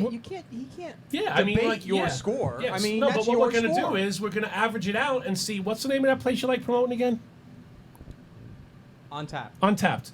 We're gonna average ours out, right? He's in a Right. 4.75. Because let's put it this way: Listen. the people when they got to the 4.06, condescending- I'm sure there were people that were 4.9, Sure. and there were people that were 3.8, and then they got to the 4.6. The condescending Absolutely. comes with the hat. He can't Right. help it. It's Yeah. not. It's not his We're fault. not on a car stop on the side of the New York Thruway. Relax, guy. All right, I go mean, you ahead. would probably talk like Hey, that too come if you on, had to wear a purple tie. Right, But- go ahead. Oh. I'm gonna go with 1.9. Whoa! All right, Whoa, now I'm wow. now Now I'm insulted. I'm agreeing with purple tie. That's a little harsh. What did You I haven't give it? gotten 2 Eric yet. Wait. I gave it 2.1, right? I think so. No, No, 2.9. 2.9. What are you? 1.9. 1.9. Okay. All right. Why? Why? When Why- I see yeah, why not? When I see an elf on something, I want it to taste exactly what I would imagine Christmas morning would taste like. And that's I not- thought that was going a totally different way when you said something yeah. about tasting like an elf, and I was thinking about elf juice and so. I got a little nervous. Yeah. I mean, we're off the charts, but that would have been a little bit crazy. No I reason to was- be talking about blowing elves. I mean, No, I mean that was I'm one saying time. it on the air. That was one time back in elf college. Brian with the clutch, soundboard, button pushing. All right, so 1.9. I'm 2.9. Brian, where you at? I was going to go to 2.3. 2.3. And almost the same explanation as the unknown. I want to taste Christmas in a bottle. Or Right. Have an elf on the label. But are they insinuating it's Christmas in a bottle when it says Mad Elf and the elf looks like he's got coronavirus? Because this elf is jacked up. Look at him. That ain't a normal elf. Well, he looks The elf like he's- actually looks That's like not a the normal like elf, he's a Panda. little Can you zoom in on that, Panda? The elf actually looks like what the panda looked like when he walked in this morning. Who? The panda. The Panda? That's what he looked like this Panda, morning. can you do a split booth right now? Can you split the booth right now? Put you on the screen, and look up at the screen, and then get my bottle on the screen as well. So your face and the bottle are like right next to each other. Can you do that technically? All right. Let the Facebook people chime in. Does Panda, take the mask off for a second. The elf don't have a mask on. What are you, hot? What do you got, Warrants? What's up, bro? Take the mask off. Looked like you were doing some sort of blowing an invisible man when you put your fist up to your hand like that. All right, so Panda, we'll take votes on Facebook if Panda looks like the Mad Elf. Did Panda drink one of these? Did you have one? Would you like one? Yes, actually. You would. Josh, what are you, an animal? You don't even give the producer of the show a beer? I mean, an engineer a beer? Give the guy a beer. Let him chime in. All right, we're going to shoot around the table. You're up, brother. Don't feel bad. Before you barged in here before. You opened the door during my show. I don't know you that way. I wasn't going to say it on the air. You come in here, you grab a donut, you would sprinkle in. What if I'm Muslim? You don't even know. You should have learned from the first segment because I could be Muslim. You're absolutely right. And then you got bacon on my jelly. I grabbed and the wrong donut. it's not the same as getting peanut butter on my chocolate. No, That's no. classic. You did take the bacon and put it on your jelly. Well, that was after. He found that out after. Then he would know. But before that, he didn't know. He couldn't figure that out. I crashed under pressure. I shouldn't have grabbed the bacon donut. Yeah, There were you so did. many others. That But how do looked you? great. I know. See, we probably all would have went for that. The Fruity Pebbles one.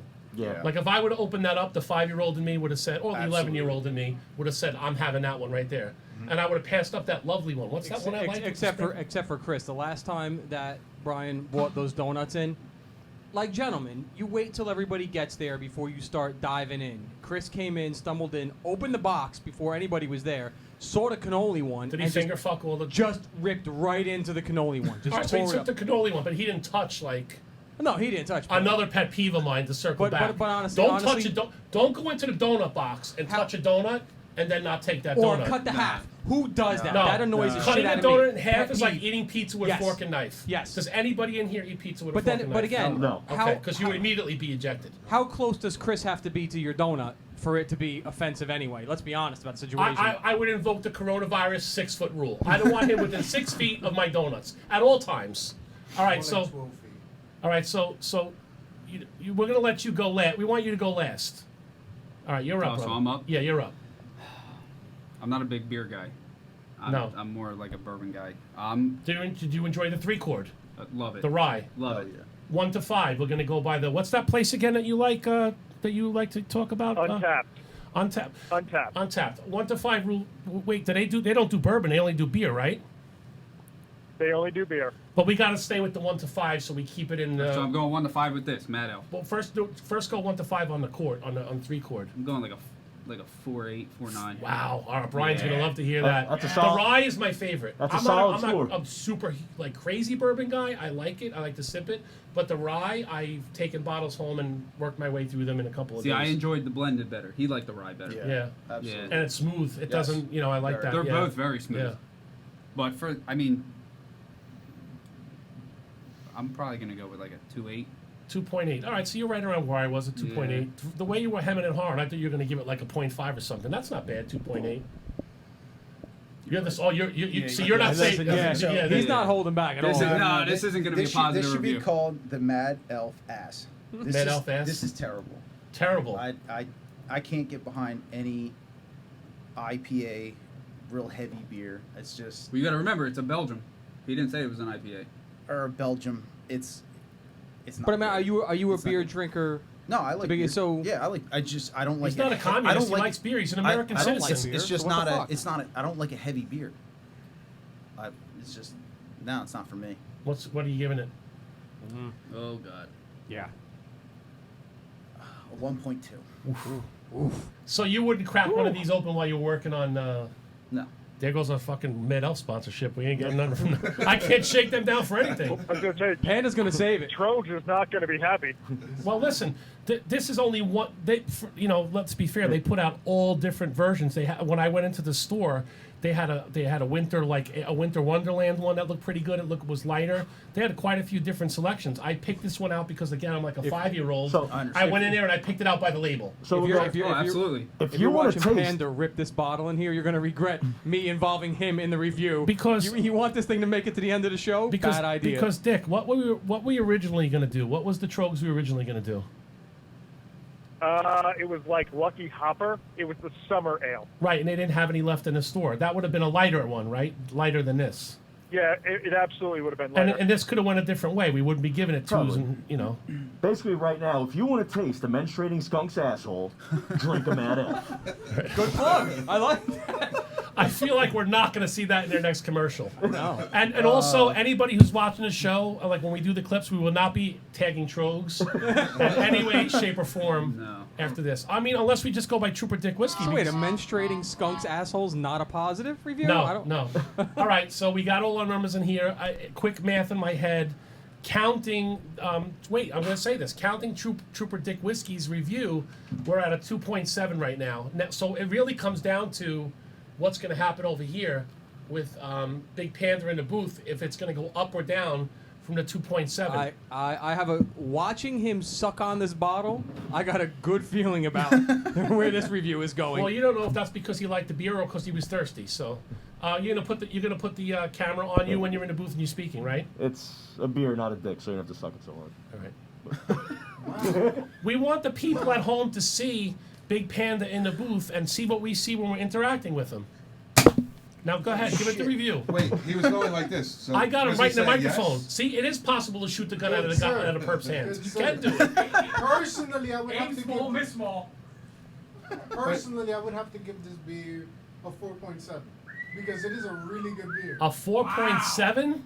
Wow, he's on the same page. So, all right. Listen, I don't know if you can see the split screen or the screen. Don't get so excited that he's agreeing with you. No. Okay. There goes the hand again. That's what I was saying. Was he agreeing, saying yes? Yeah, he gave it a 4.7, and what did you give it? A 4.75, right? So 4.7 and 2.7 added together, and then divided by 2 gives us. That's the math, right? Yeah. That's not common core You math. would divide by 3, buddy boy. No, our score of 2.7. Oh, right, because it's 2 4.7s and a 2.7. All right, so what's the final number on this beer then?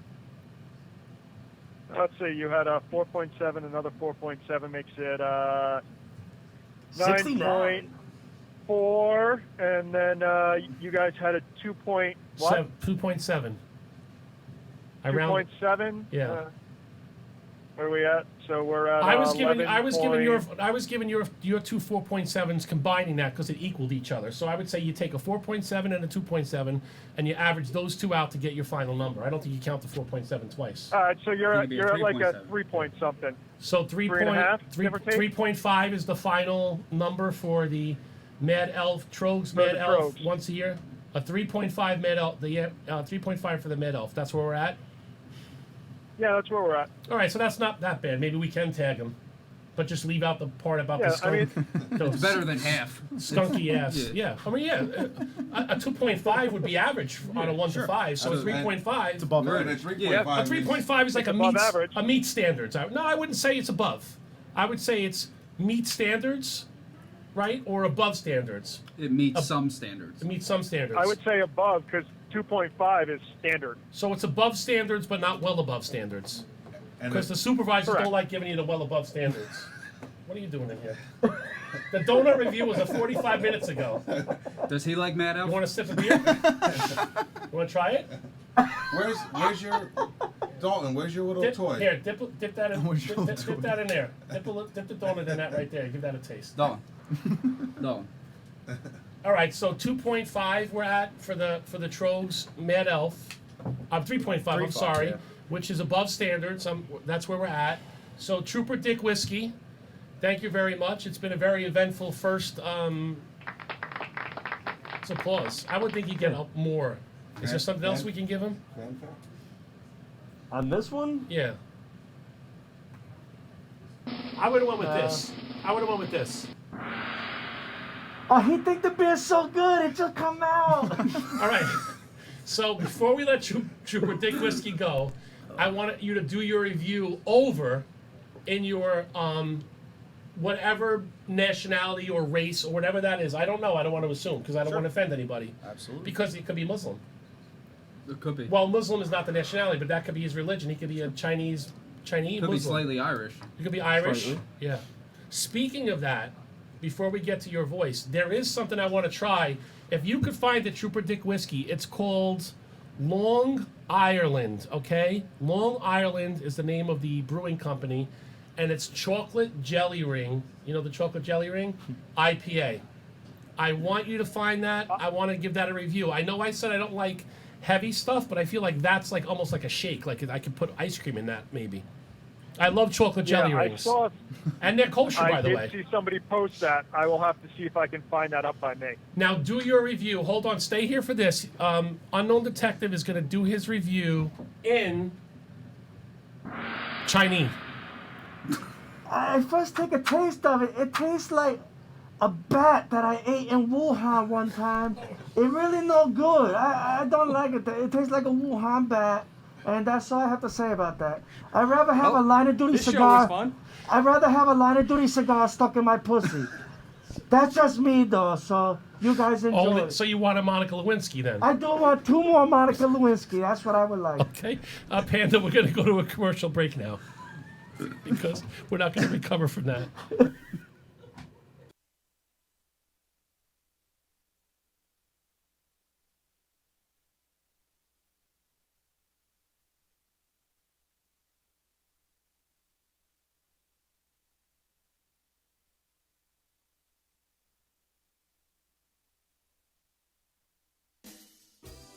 If you are searching for a doctor that truly cares about your overall health and well-being, contact Dr. Alex at Tri-State Health and Wellness. For more than 11 years, Dr. Alex has been treating law enforcement professionals and their families while focusing on one-on-one care so you never feel rushed. All necessary testing can be conducted during your visit, and they feature flexible hours and appointments to accommodate alternating work schedules. Tri-State Health and Wellness is conveniently located in Fair Lawn, New Jersey. Contact Dr. Alex today by visiting www.bluetristate.com. Mortgages for everyday heroes. From Michelle Hendershot and Homebridge Financial Services. If you're looking to purchase a home or refinance an existing mortgage, Michelle Hendershot can assist you every step of the way. With over 10 years of experience assisting law enforcement officers with their dream of owning a home, the choice is simple. Contact Michelle Hendershot today. Visit www.mortgagesforblue.com. Are you tired of sleeping alone each night? Feeling sluggish during the day? Is your snoring keeping your spouse awake at night? If you find yourself spending too much time on the couch, maybe it's time to visit Dr. Michael Doblin of At Home Sleep Solutions. Dr. Doblin is the preferred sleep apnea doctor of New Jersey's law enforcement officers. With the help of a custom-fitted oral device, you can finally say goodbye to noisy, antiquated sleep apnea machines. For more information and to schedule an appointment today, contact Dr. Michael Doblin. Visit www.bluesnore.com. Moment of Silence, Inc., along with Blue Suicide, is a nonprofit organization founded to support and raise awareness about the epidemic of suicides amongst law enforcement, military personnel, and first responders. For more information on how you can help, visit momentofsilenceinc.org. If you're in the market for a new vehicle or a certified used vehicle, then visit Fetty Auto Group, located at the junction of Route 46 and Route 3 in Clifton, New Jersey. Fetty Auto Group stands shoulder to shoulder with the men and women in blue. Stop by and ask for Troy Mall and ask about the offers for first responders. For more information, visit FettyAuto.com. That's FETTEAUTO.com. The Blue Magazine, the law enforcement publication by law enforcement professionals for the men and women of law enforcement. The unfiltered voice of law enforcement. The BlueMagazine.com. Are you patrolling with the pig? If not, you're doing it wrong. Check out all the newest swine swag at proudpig.blue. They are dirty by design. Check it out now. Visit www.proudpig.blue for all your swine swag. Visit www.proudpig.blue. Resumes by Joe, owned and operated by retired NYPD second grade detective Joe Federa. With over 20 years of professional resume writing experience and focusing on translating what we do as cops into language that the corporate world can appreciate. We put an emphasis on ensuring that your cover letter and resume will be best received by the applicant tracking system used by most companies today. Check out our website at www.resumesbyjoe.com or call Joe directly at 347-992-4523. Don't forget to ask about the 50% discount for BBO members and most unions across the country. Give us the job of helping you get the job. Contact Resumes by Joe today. If you're a member of the law enforcement profession and are looking to establish long-lasting business relationships with businesses that are blue-friendly, it's time to visit visitblue.com. Visitblue.com features some of the best doctors, lawyers, realtors, as well as other service providers, such as home improvement and financial services. If you are looking for reliable, trustworthy service providers, visit visitblue.com. That's www.visitblue.com. Founded in 2014 by retired NYPD police officer Michael Burke, Brothers Before Others is a national 501c3 law enforcement charity comprised solely of both sworn and retired police officers. Since their inception, Brothers Before Others has sent floral arrangements to the services of all line-of-duty deaths, regardless of where in the country they occur, having spent over $350,000 to date. While the National Flower Fund remains their cornerstone, their benevolence has since grown well beyond that, even into the civilian world. For more information on how to get involved or to donate, visit brothersbeforeothers.org, or you can visit their public forums on all social media platforms by searching Brothers Before Others. Founded in 2016 by professional musician Neil Giraldo, 3-Chord Bourbon has developed a process that is defined as the perfectly tuned taste, blending carefully selected whiskey bourbon and rye whiskey stocks from Kentucky, Tennessee, and Indiana. Designed to be enjoyed with friends and family, 3-Chord Bourbon will leave you with the same feeling you experience after hearing that perfect song. You'll know their whiskeys are right from the very first sip. For more information on 3-Chord Bourbon and available merchandise, visit 3chordbourbon.com. Line of Duty Cigars, owned and operated by retired NYPD detective Tom Werther. Visit lineofdutycigars.com for our handmade Nicaraguan cigars, custom ashtrays, custom humidors, and custom flask sets. Also, when you place an order, you choose the law enforcement, first responder, or veteran charity, and Line of Duty Cigars donates 10% to that organization. Planning a special event? Contact us today. Visit www.lineofdutycigars.com. Pro Surveillance CCTV is a family-owned and operated business with over 20 years of experience, helping you feel protected. Our strategic placement of security cameras captures every corner of your property and every point of entry, so your view is seamless. Our CCTV designers consider every environmental condition, from fluorescent lighting to high-traffic areas, delivering high-quality video surveillance in every situation. Our systems are custom-built to ensure all the components work together, providing a high-quality, reliable performance to guarantee the safety of your property. Call 732-642-0736. That's 732-642-0736.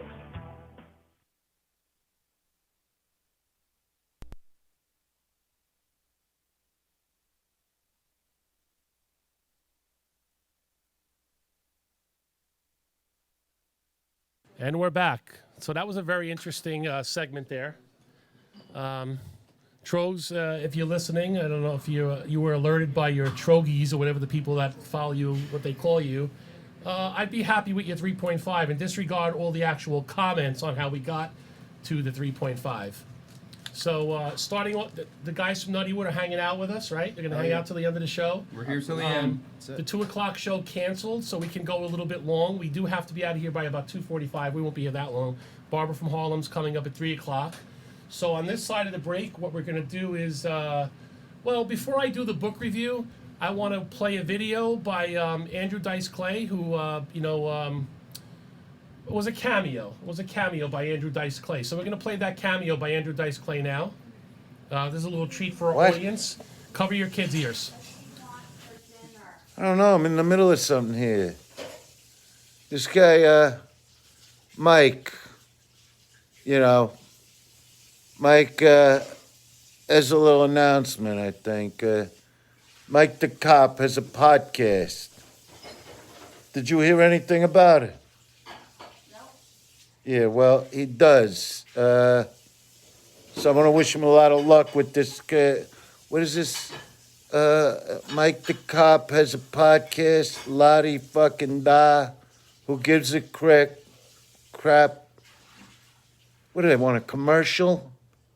These people, they think they're paying me commercial money. Hickory dickory dock. Good luck to Mike the Cop. And tune in to Uncensored with Mike the Cop and the Unknown Detective. Right? On the BBN network. I wish you all the luck in the world. It's hard to get a podcast going these days, but you're Mike the Cop. Who knows how to get things going better than you? Okay?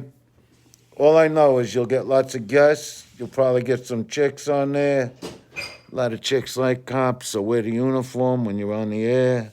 You know what I mean? Next thing you know, you're banging into a slam box. Everybody's having a good fucking time.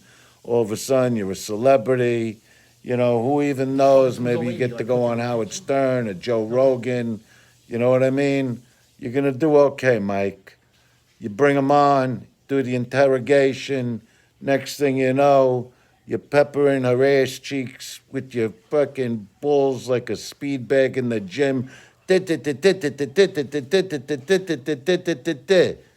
All right. Good luck to you on the BBN network. Mike the Cop. God bless.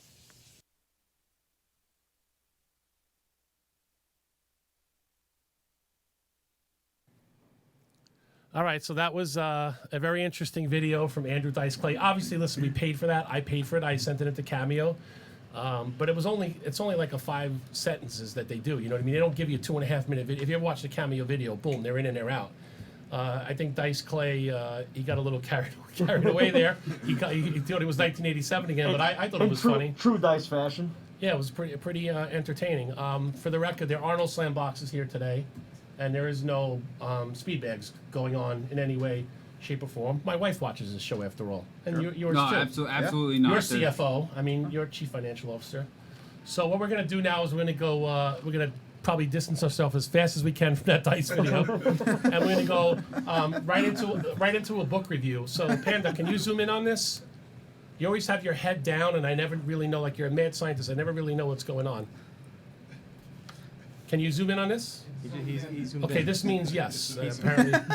So Follow the Navy SEAL. So this sign is again. this is our buddy George Beck, right? So George is the editor for I was gonna say New York, New Jersey Blue, but it's just it's Dr. George Beck, right? He's a PhD, so much respect. So this book, George is the editor of Blue Magazine. I'm just reading off the back of the book because I don't want to say anything I'm not supposed to say as far as like what he wants on the air. He's a PhD in history and culture from Drew University. He's a sergeant on a police department. I'm not going to say the job. An award-winning journalist. Like I said, the editor-in-chief of Blue Magazine. And he's an adjunct professor at Fairleigh Dickinson. And he's the timekeeper at the bell at our Blue Beefs. Did you know that? That he was the timekeeper at the bell? Little known fact about George Beck. So the book is called Law Enforcement in American Cinema, 1894 to 1952. Here's the cover of the book. Let me tell you, I'm not going to tell you a lot about the book because you need to buy it and read it. Let me tell you why I love the book. 3 things that I love: history, law enforcement, and cinema. All combined in this book right here. So usually when you see stuff like this, books are written like this, it's about the criminal element, right? That's always big, like the mob and prohibition and stuff like that. They don't really chronicle law enforcement in cinema. This is a very serious book review, and I don't think Dr. Beck is going to be appreciative of that kind of stuff. Who did that, you or Brian? Okay, fine. So it's really cool because like I like I like like I said, history and law enforcement, and then cinema. And look at the people that they mentioned here. Do you know all these people played officers in films? I don't know if you knew this or not. Charlie Chaplin, Gary Cooper, Humphrey Bogart. All you would think, right? But don't forget James Cagney. James Cagney played an FBI agent in one of the films. So what it does is it kind of runs along the time frame of the law enforcement in the film as it correlates to law enforcement in society. So if you're interested in those, and it only goes up to 1952, so very smart, George Beck. He has 6 books published. Look out for number 7. Now, will his new book cover the real Mike the Cop? Well, I would have liked to see versus Mike the Cop. I would have liked to have just seen the old Mike the Cop in here. Well, not the old Mike the Cop, the original Mike the Cop, who I pay homage to with my name, from Abbott and Costello. Mike the Cop was the character. There's in too Abbott many Costello. Mike the Cops. I get very confused. So there's the original. You want to go through the lineage? Well, first of all, let me do this. First of all, get this book. I read this in one sitting. For Mike, people, you can get back to the review, Mike. No, I want to finish the review because I don't want to taint George's review with because the Mike the Cop thing, I could get really fucking angry really fast. See, I'm doing it right now. Go ahead, finish the review. Let me just say this: 135 pages. I ripped through it in one sitting. I couldn't put it down because I have these interests. I would recommend getting this book, and I'm looking forward to the sequel to this book. Again, George Beck, Law Enforcement in American Cinema, Very well 1894 to 1952. He's a smart dude. I mean, listen, six books published. He's I can't. The only reason why I get my word out here is because I bribed Danny to give me a podcast. This guy's writing, books with big words and not a lot of pictures. There are some in here, but what I was saying was I would have liked to have Mike the Cop from Abbott and Costello mentioned in here. Maybe he can do that in the other book. So check it out. Get this book. I'm not sure where it's sold. I think you might be able to get it on Amazon. That's the one part of the research I didn't do. But George Beck has a Facebook page, and I'm sure after the show we can put a link up to where you can find the book. 100%. All right. So God now bless. to the Mike the Cop thing. I mean, you have a lot of because you keep referencing. So now there's not only is there Mike the Cop, not only is there the real Mike the Cop. Now you have the original Mike. I don't even know what my fucking name is. All right. Okay. Let me give you the lineage. Let me give you the history. Go ahead. Break it like down this for me. book, 1894 to 1952. Correct. The year was 1937. Abbott and Costello burst onto the scene. Now there was the Abbott and Costello movies, right? And they had the Keystone Cops in there, and they had the Mummy too. The Mummy, big the Andrew fan. Sisters. Huge fan of the Andrew Sisters. I love that kind of music. But anyway, I digress. Mike the Cop was more prevalent on the Abbott and Costello show, like the TV show they had, the half-hour show. Okay. That's the original Mike the Cop. Okay. So he wasn't called the original Mike the Cop then. He's called that now. Back then he was just Mike the Cop. Correct. It's like a Chinese person eating Chinese food. Do they call it Chinese food or it's food? It's just our food. Right. You don't call it Chinese food. You go down to the market, you get the Wuhan bat, you eat it. Some people get sick, some people don't. It's, What's the recovery rate on that? Oh boy. 99%. Okay. So no. No, we good. No, What do you call that thing? No needle. What do you call that when you get the shot? They No, make it. No, we're not getting that. The vaccine, no yeah. vaccine. I had a mini stroke a few years ago, so I forget words. No vaccine for you. No vaccine. None. No, we good. Okay. Perfect health. Yeah, just stay inside till it goes away. Yeah. That's the All right, vaccine. so Just wear my mask. wear your mask. Right? That's. You should have a mask on over that mask. I think he picked Chinese. I'm not sure if it, I don't know if it's Chinese or Japanese or Korean. I'm not sure what it is, but I feel like he picked this character because he felt like there'd be the least amount of repercussions of that particular race. There are 8 billion of us. It's okay. It's no big all right. deal. We everywhere. You are everywhere. So back to Mike the Cop. So then The the original was Mike the Cop on the TV show. So where does Mike the Cop come in? All right. So then the next Mike the Cop, I believe, was Michael Dowd, the guy who was snorting cocaine off the dashboards and that scumbag. He was actually on the cover of New Jersey Blue one time. They did an interview with him. He's a real piece of shit. Allegedly. So I think he Law gave, enforcement still hasn't recovered from that piece. No, of he's shit. garbage. I think he gave himself that name. So then comes me, Mike the Cop. So I got that name. Actually, it's right here on this mug. See? It says Mike the Cop, walking the beat, established in 1987. So if I were to look who owns MikeTheCop.com, who would that be? That would be me. Oh, okay, just checking. If you typed in like at Mike, if you typed in at Mike the Cop like on Instagram. Oh, okay. Facebook. See, here's the thing. We talked about this before. I never bothered to get the blue check to verify who I am because I know who I am. See, I look at this Eric mess and every Dustin, fucking if day. if you wanted to be dragged into this, well, now you're dragged. Every day when I wake up, Congratulations. and look in the mirror, I gotta look at this fucking mess. So I know who I am. I'm You don't Mike the gotta Cop. verify it. No, Yeah. so there was a show on K-Rock called The Booker Show. It was on after Howard Stern. It was the show right after Howard Stern. I called into there one time and he said, who's this? I said, Mike, where are you calling from? I said, I'm on my patrol car. I'm a cop in New York City. Mike the Cop. That's when Mike the Cop was born. It was a moniker for a radio show. It stuck. That's it. Then comes Mike the Cop, the aerobic dancing Mike the Cop, the guy that does the video. Are you familiar with him? Yeah. And his 795,000 followers? Well, just message him. I'll let you know about his followers and tell you all about him. So he's the newest Mike the Cop. So I get heat now because I use the name to promote. Well, I have the show Uncensored with Mike the Cop, and I use it in other places, and I get messages from his minions like, "You're not the real Mike the Cop." So then I said to myself, "All right, I won't call myself Mike the Cop. I'll call myself the real Mike the Cop." So then I get shit about that because now it's like I'm trying to overtake him because he's Mike the Cop. I'm the real Mike the Cop. I don't know what the hell to call myself. I just want to use the name that I coined, and so that's the story of Mike the Cop. You left that a lot, but I'm not gonna fill in. They do this every show, and I say I'm not gonna. Then they threaten they're gonna get him to come in, go on the air. Fact or fiction? Fact Did you or- offer is this a it game? to him? Did you offer the name to him? Fact or fiction? Yes. Okay. What was the stipulation?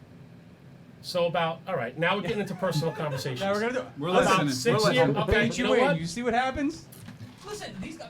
I didn't reload Yes, it. you weren't loaded. About 7 years ago, 6 years ago, when he first started. Wait, before you keep going, this is important because there's a lot of guys that don't know and they shit on you not knowing the backstory to the backstory. So it's important. Yeah, but I know you don't. I know should you don't figure like out telling. by now. I don't give a shit what anybody thinks. I could look at me. I mean, look what I'm doing here. I don't care what anybody thinks.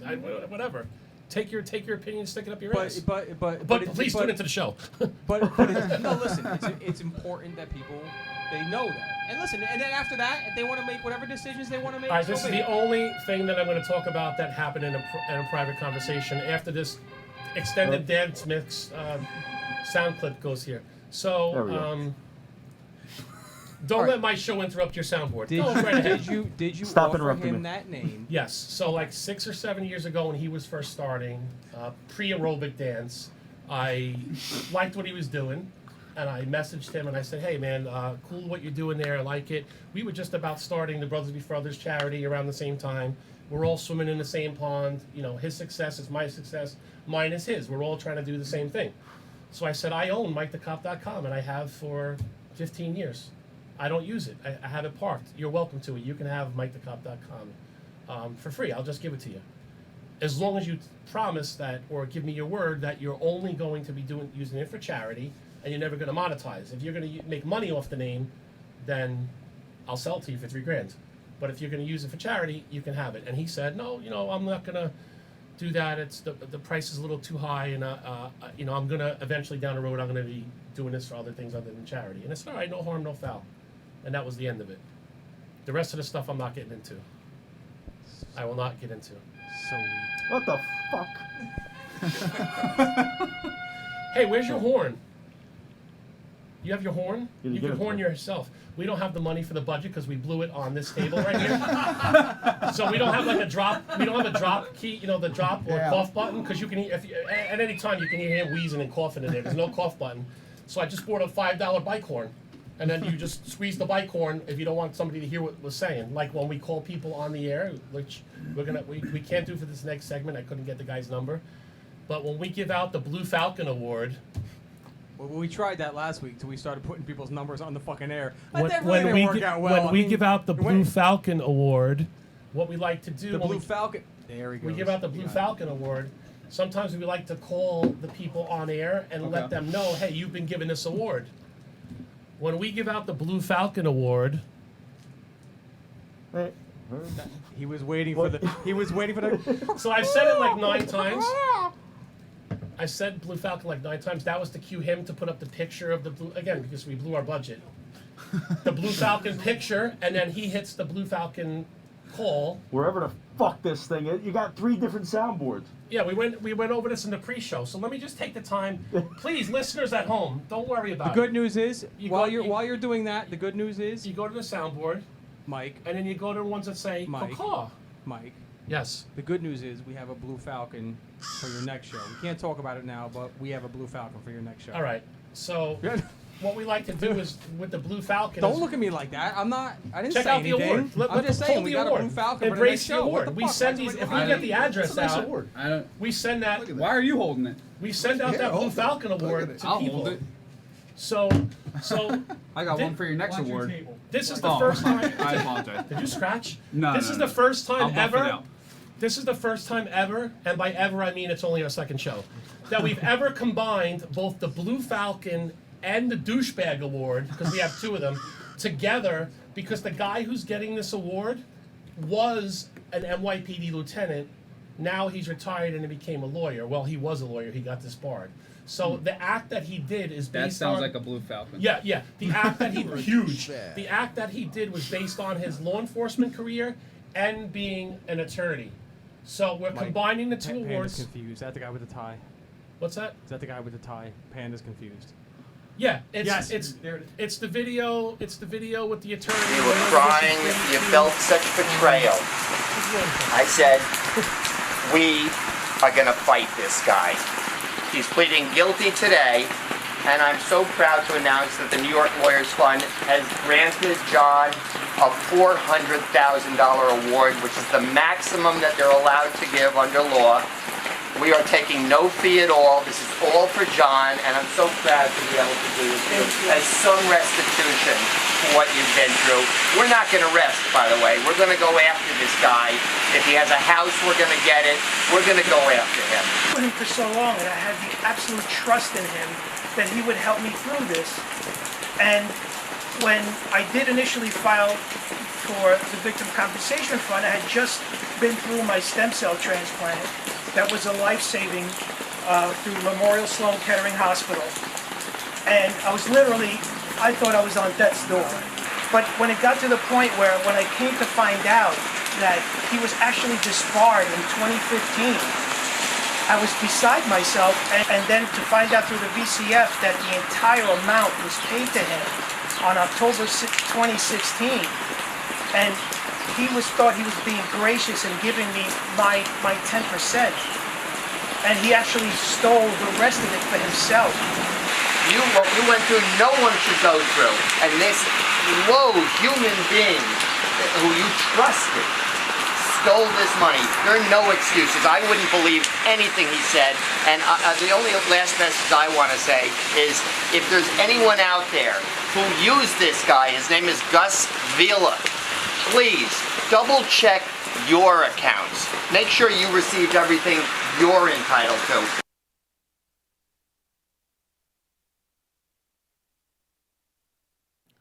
So we're back. So you saw that video at home. I know it's unbelievable to watch that and believe that that's the case. But so this is what happens. Gustavo Villa is a NYPD lieutenant. He retires, right, guys? He becomes an attorney. Okay, he gets disbarred. So retired police officer John Ferreira, it's his friend. He doesn't know that Villa is disbarred. He thinks he's still an attorney. Mm-hmm. He hires him to help him because John was down at the pile. John was down in 9/11, and he has non-Hodgkin's lymphoma, so he's suffering. He actually is doing well today. He had a stem cell. What do you call that? A stem cell transplant, right? He's doing well. God bless. But he suffered through all this stuff, and he was awarded $1 million. So this douchebag / Blue Falcon collects the money, gives him $100,000 to kind of like hold him off, continues to collect the money while he's disbarred, and keeps $900,000, and never tells John who's married, has kids and stuff, that this money came through.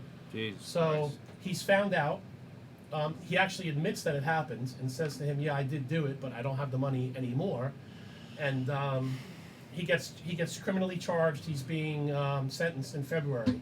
The weird part about it was when I was doing the research for this and I was watching the video, Josh, I see Mike Barash is in the video. Now, Mike Barash, he's from, what's a lot of feedback? Where's that coming from? The speaker outside.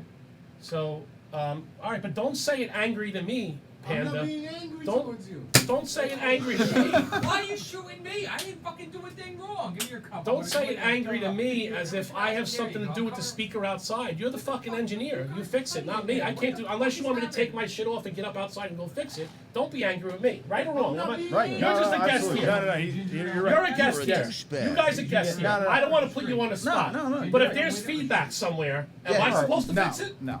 No, it is So not. I look at my engineer, right? I wasn't being angry. You look at your engineer and you say, "What's going on? I hear this feedback, right?" Yeah. And then he's like, "It's the speaker outside." Like, okay, what am I I supposed to do about wasn't it? angry towards All right, that's enough. Let's get back to the show. All right, so Mike Barash, right? Mike Barash of Barash and McGarry, he's a friend of the show. He's donated to us many times. He works on the 9/11 compensation board. He gets monies for people that are sick. Great dude. I forgot to tell you. Cares a lot about the community. He gets involved pro bono, does not take a penny, and secures $400,000 for John. So to update the story, John, since this has happened, has received $400,000 of the $1 million plus the original $100,000, so $500,000 of the original $1 million. I mean, he's not made whole yet. But they're working on that. Good. And the douchebag / Blue Falcon gets sentenced and gets sentenced in February. Thank you. Gets sentenced in February. This show's falling apart. So he gets sentenced in February, and hopefully he'll get the full 10 years. So Good for him. yeah. So that's the Blue Falcon / He deserves it. douchebag award, and I believe. Well, now I feel like shit holding it. Well, no, don't worry about it. So normally what we try to do is we try to call them. So like last month I called a sitting city councilman, got him on the air, and asked him, "Why are you such a douchebag? Why are you following cops around?" And he all this actually stuff. answered, surprising. He answered the I phone. really couldn't believe it. Well, I didn't say, "Hi, this is Officer blah blah blah." And I was like, "Yo, what's up, Amari? How you doing, kid?" Yeah, what up, kid? Now, Yeah. if you were doing that, and say if you were Chinese and you were calling the city councilman, and you wanted to get him on the air, Where's that? It's how Newburgh. would you keep Newburgh, the New ci- York, right? Newburgh City? No, Middleton. Newburgh City is Where not the hell Newburgh is that? town. He's a piece of Newburgh shit. City, yeah. He's a piece of Amari shit. Shakur. How would But you? don't stop with the Shakur. Stop with the Amari Shakur. Well, Because he stop. likes Tupac. Yeah, the mom and the other mom are friends. He changed his last name to Why, you Tupac. got next? That'd be like you loving donuts and changing your name to Brian Donuts. But if you were, Well, Dalton did it. what would you? How would you talk to him to get him to stay on the line? His name is Amari Shakur. And he's a city councilman in Chinese. How would you like? I said, Mr. Maury, next time, remember last time my sister give you massaging? Well, you need to come see, cause she's pregnant now, Mr. Shakur. And you need to take care of your baby. You never take care of none of your Wait, baby. you said he came for a massage. What happened there? Yeah, he got her pregnant. I know, but I'm asking you. It was a massage. Yeah, well, that's what started out, and then he put that his thing down, and then, yeah, he said, "Let me stick it in you, bitch," and she gets so scared. Right. So she said, "Okay, Mister, what is that little thing?" But I'm so scared. So if I Just to understand this recap the correctly, events. you're alleging that Amari Shakur had unprotected sex with a massage worker, Yeah, and impregnated her, grand closing, and then now there's an illegitimate love child floating around out Yeah, there. and she don't want it. She See, was this so is very easy for you to say these things because you have a mask on. Yeah, she was so My name is scared. on the fucking show. I'm the one that's gonna hang for this shit. She was so scared by everything. I understand. He big Well, at that point, you monster, could just back this up guy. to Mike the cop and just pin it on him then. Right. At this point, I don't want to be. At this point, I don't want to be. He could be the real Mike the cop. Mike the cop. All right. So we had Amari Shakur, yeah, and then talking about the other one. Little That piece ding of dong, Omari. That piece of shit did not answer. Who? Talking about the other one. Oh, Cologio, go ahead. Steve from the Bronx Tale. We called him on his called him on his cell phone. He didn't answer. It went to voicemail. But I was gonna say it was Sonny. I was gonna say it was my hey Sonny. I mean hey see it's Sonny, but he wouldn't answer the phone. But what happened was because again we have no budget here at all. It went to voicemail and his number played over the air. His cell phone number. Allegedly. So then we invested in the $5 horn right on the fucking air. and he's honking a horn so the number doesn't go out. But Panda in the booth in his infinite wisdom, I don't know why, had the closed caption up for people that are deaf that are watching on Facebook. Listening to the and radio his number came across the bottom of the screen as well. And a horn. Fuck that guy. The audio does nothing for the visual. The But it's cool number's out there. because Lilo fucking was so coked up that he doesn't even know what happened anyway. Right, he had a 40 ounce and he was, Yeah. Allegedly. Allegedly. Again, you're wearing the mask. I have the show. But Mr. I fucking turned over a new leaf. I'm a different he's a person counselor now. He's checking in at the hotel. He's checking in at the hotel, and the girl don't know who he is, and he's bringing up his phone and like, look, here I am in the Bronx. Yeah, now." what a Meanwhile, he's tweaked the fuck out. Can I get He's got the 40 ounce in a fucking bag. This is the time I was in The Sopranos. Can I get the 15% off? Can I get the family rate? Yeah. Fuck him. He's a fucking jerk off. I hope he dies. All right, on that note, we're coming to the close of the show. Yes. And what we like to do now is everybody gets to do plugs, anything they'd like to talk about real quick as we wrap it up or speak about it or anything like that. So we're going to start with you, Brian.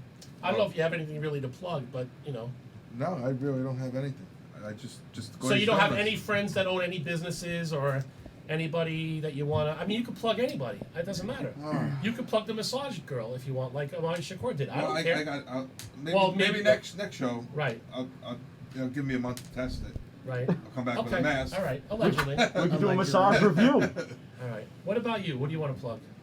Two things I want to plug. First, I want to thank the New Jersey Muslim Officers Society for coming in today. Right. And I want to plug them. They're doing some great work. They have an event tomorrow from 12 to 2 in front of Patterson, was it police headquarters, right? Right in front of the police station, yeah. Where they're going to be giving out gloves and hats. Gloves, hats, and blankets Gloves, to those hats, in and need. blankets for those in need. So they're doing some great work. Check them out at www.njmos.org. And secondly, I would like to plug www.proudpig.blue. If you're not patrolling with the pig, you're doing it wrong. All right, guys, one of you want to handle it, so you can both give a little plug for your business and. Just put us on the spot like that. Unfortunately, all of us kind of deal with any loss of brother in blue. Yeah. Way too often than we'd like to expect. If you guys have any, anything you guys like, we do plaques, encased handcuffs, anything like that for any type of funeral services, anything like that for the loved family members. Just contact us. Obviously, it's going to be at no charge, but we'd love to help out, and you know where to find us. It's going to be at Nutty Woodwork. Instagram, Facebook, anything like that. Just get in contact with us. We'll 100% work with you guys. Josh. What do I got? Thank you for this table, guys. I mean, Absolutely. this table is No worries. It was a absolutely pleasure making for gorgeous. you guys. Absolutely. Blue Room Podcast. Our next show is the 3rd, Thursday. You're trying to put me on camera. Oh, you son of a... Tom Saddlery. Stop. When is that show? Delta December Force, 3rd? December 3rd, Okay. 8 to 10. Delta Force operator. Black Hawk Down. Get me off camera. Yeah, and thank you guys. Seriously, thank you for this. It's absolutely gorgeous. That's all I got. All right, so what I'm going to do is, am I on camera now, Panda? You're off, Josh? Okay. So throw up the picture of the flowers. You're not done yet. You still have work to do in there. Stop turning around, looking at Holly. Throw up the picture of the... Throw up the picture... What the hell's going on here? Throw up the picture of the flowers. The wrap flowers up. Okay, so those flowers that you're seeing on the photo there is a standard floral arrangement that we would send to line of duty death. We've been doing that since 2014. It's awesome. The only ones we've missed really are the Corona ones because the florists were closed. Absolutely.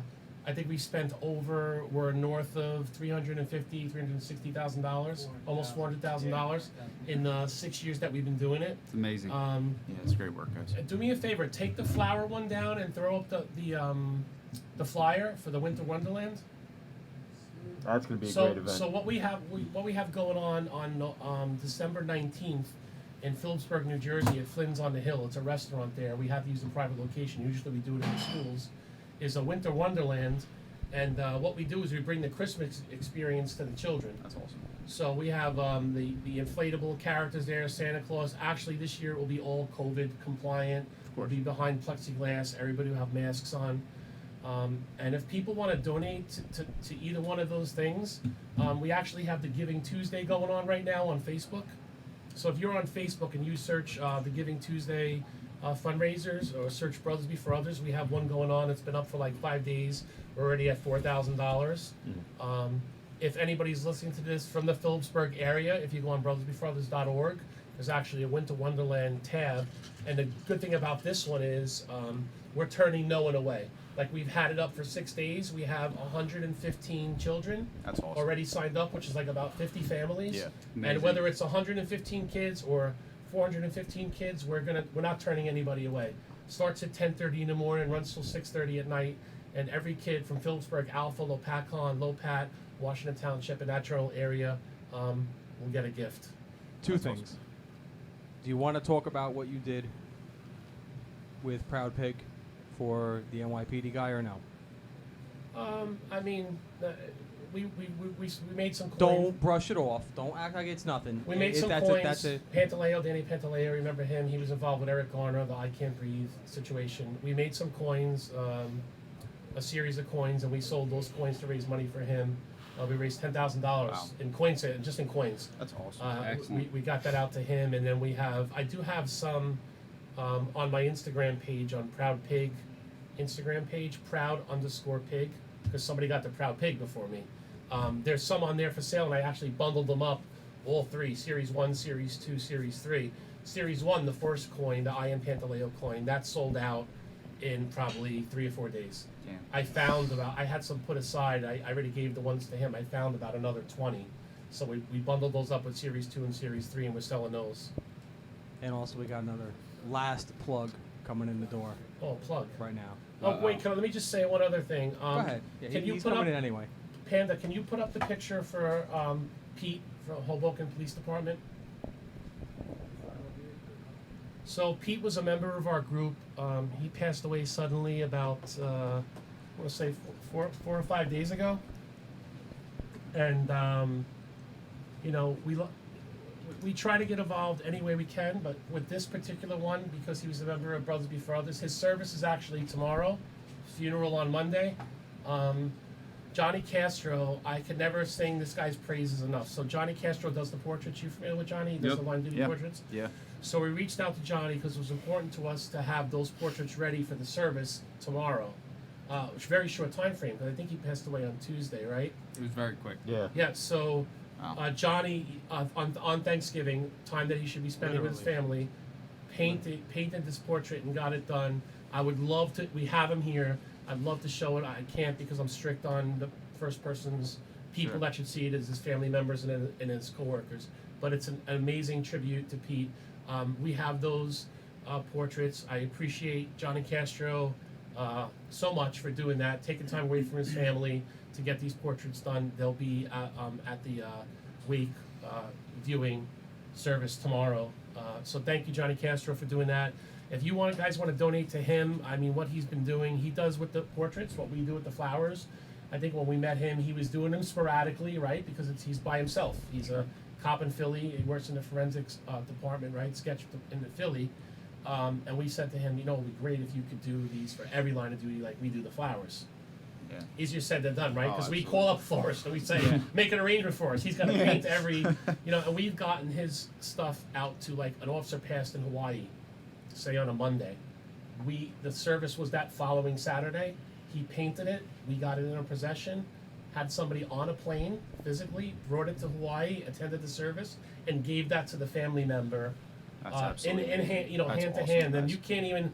You look, I don't have much hairs, but my hairs are Nah, it's standing up giving my me the own. chills. I got Because goosebumps. think It about gives me the chills. Thank you. like what he's doing. I mean, it's great when he puts them in the mail and the families get them, but we always felt like treat them with the respect that. And in the grand scheme of things, this is BBO. This is what BBO does. We are there for anybody, anytime, any place, wherever you may be. And if it's from New Jersey to Hawaii and back again, that's what it's going to do. That's what it's going to take. I'll give you another example. I wasn't going to talk about this on air, but so you know Charles Roberts, Rob Roberts, he was in BBO as well. He passed away from coronavirus. So I get mail all the time. We get letters a lot from people that say, "Thank you for this, thank you for that." So I open up a card. It's a postcard. I'm not going to get into what it said and all that stuff. It was from Alice Roberts, Charles' wife. We did the same thing with her. We brought her portraits. And, we made hats and shirts and stuff like that. We met her, we met the kids. I always feel like it's such a blessing and an honor when a fallen officer's family opens up their house and lets you in. You know what I mean? It's a very personal, intimate thing. And then when we went there, I didn't know until we left. We found out the next day was his birthday. So here they are. They lose the husband, their mom and dad. They lose their dad. The kids lose their dad. And then they open their house up to us, which had to be rough. The next day is his birthday. And so I open up the letter, and then there's a check in there for a very generous donation. I called Josh and I said, "Hey, I don't even know what to do with this because I have mixed emotions on taking money from them." Yeah, right? absolutely. But then when you really think about it, and then what happened with Pete, I feel like that's a part of EBO and a part of our family because now, like specifically the funds that she sent is really what would pay, which would help us pay for flowers for Pete. Sure. Donations, donations everything. to Johnny for Absolutely. his because that stuff's not free. He's got to pay for all the canvases, the frames, all that stuff. So I feel like that's another part of the brotherhood that even in a tragedy when a family suffers the most imaginable loss that you could ever suffer, they're still doing what the husband or the wife does on a daily basis that care for other people and not themselves. So I don't think she's listening, but if she is or if somebody is listening from their police department, thank you very much from the bottom of our hearts. We really appreciate that. And that's my plug for Castro. And I know I'm off the path a little bit, but I really wanted to... One last plug coming in the door, unexpected. Oh, the guys from Nutty Woodwork are going to like this. Oh, God. What do we got? Just come right in. It wouldn't be the first time it happened on the show today. I don't know who would do it. It'd probably be like the fifth. I know this guy. You keep saying come in. So I don't want to interrupt you guys. What's going on, brother? How you doing, man? What do you got? What kind of hat you got on there? Good show. Oh, a let's proud get pig. that on the camera. That's a nice proud pig hat. Yeah. Hey, what's up, kid? Hey. What do you got there? It's a bag full of goodies, huh? It is a bag full of goodies. Wait a Well, minute. we love Bag you guys. full We of support goodies. you. Wait a minute. Got a bunch of 3-quart in here. Oh no, we brought the canine with us. Yeah, is Ronald here? Because he's ready to be a street beast. No, Ron's not here. Ron's all over the country training dogs. Yeah. For those that don't know, this is Brian Buddy. Canning. What's up, buddy? From 3-Quart Bourbon, Hey, guys. the official bourbon of the Blue Room Podcast. Oh, you got some there. Oh, hell yeah. Well, we didn't make it the official. Absolutely. We didn't make it the official bourbon. I yet said of, the official bourbon of the Blue Room Podcast. I know, and then he referenced that he not- saw it on the table. Listen, stick to producing. Let me work the room here. He mentioned that it was on the table, and I was segueing to.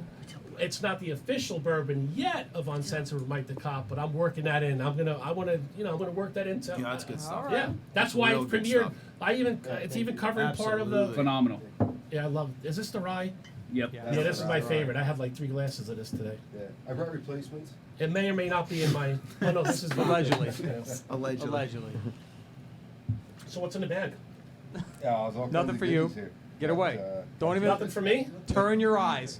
Is there Turn your, anything in that bag that you might need a coaster for? turn your There is, eyes. and actually I brought coasters for you guys too. Oh, very good, because Okay, there's let no me ask this felt question. on it. Do your Are there- coasters have felt Is on there them? felt Yes or on the no? other side of your coasters? Are they Nutty Wood? Are they Nutty Woodwork friendly coasters? I think they're, well, no, they're not that.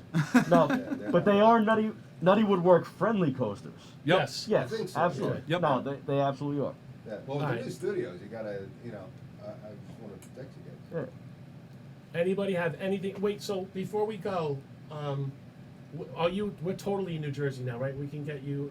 We can get to record in New Jersey in certain places, or. Yeah. New Jersey. What are we trying to conquer? Where are we trying to get nutty? Where are we trying to get to record in? We're all over the state. We have a couple of products that are on back order right now, but we have a new thing called Strange Collaboration, which is our bourbon in a Pinot Noir barrel. Right. We have our 12-year, which I've got here. You guys, some of you guys have tried our 12-year. Yeah. Yep. I get it. For whiskey of the year. Is that the one that's like 195 proof or something? Yeah, that's the whiskey drummer. Oh, Yeah, okay. I got some of that coming for you guys. Here's what That just happens. landed here. Whenever he comes in and he brings the bottle that it has, there's like a. It's handwritten. It's handwritten Yeah. and it's Yes. like stuff on it. I'm like, oh, it's gonna be one of those yeah, kind of that- shows. yeah. That's how you know it's the good shit. Yeah, but the truth of it is that like some of the stuff that we bring in here, like we're always testing stuff. So, you know, you guys have been guinea pigs on certain things. I'm gonna take the notes. Wouldn't be the first time. Could the, be worse. The big takeaway Could is be when worse. when he leaves, there's 3 of these bottles turned upside down. That's the last photo we take. The show Nice. ends at like when their shows end at like 10 or 10:30, and I'm getting photos on my phone at 3:30 in the morning of everybody hanging out upstairs when it's the weather appropriate, hanging out Yeah. upstairs, still drinking, or Josh goes missing for like 3 days. I know why. Yeah, even sometimes when the weather isn't appropriate. Yeah. And there's been some times when things have wound down at like 3:30 in the morning and it's raining and 3-quart bourbon. It also keeps you warm in the winter. I like that. That's a commercial. You gotta That is. trademark that. Now, if you were going to do that commercial in Chinese, how would that sound? The PG version. 3-quart bourbon. Drink it in the winter. You stay warm. Beautiful. All right, we're gonna wrap it up because I feel like if we go any further, this is gonna come all the way off the rails. So, Panda, take us out.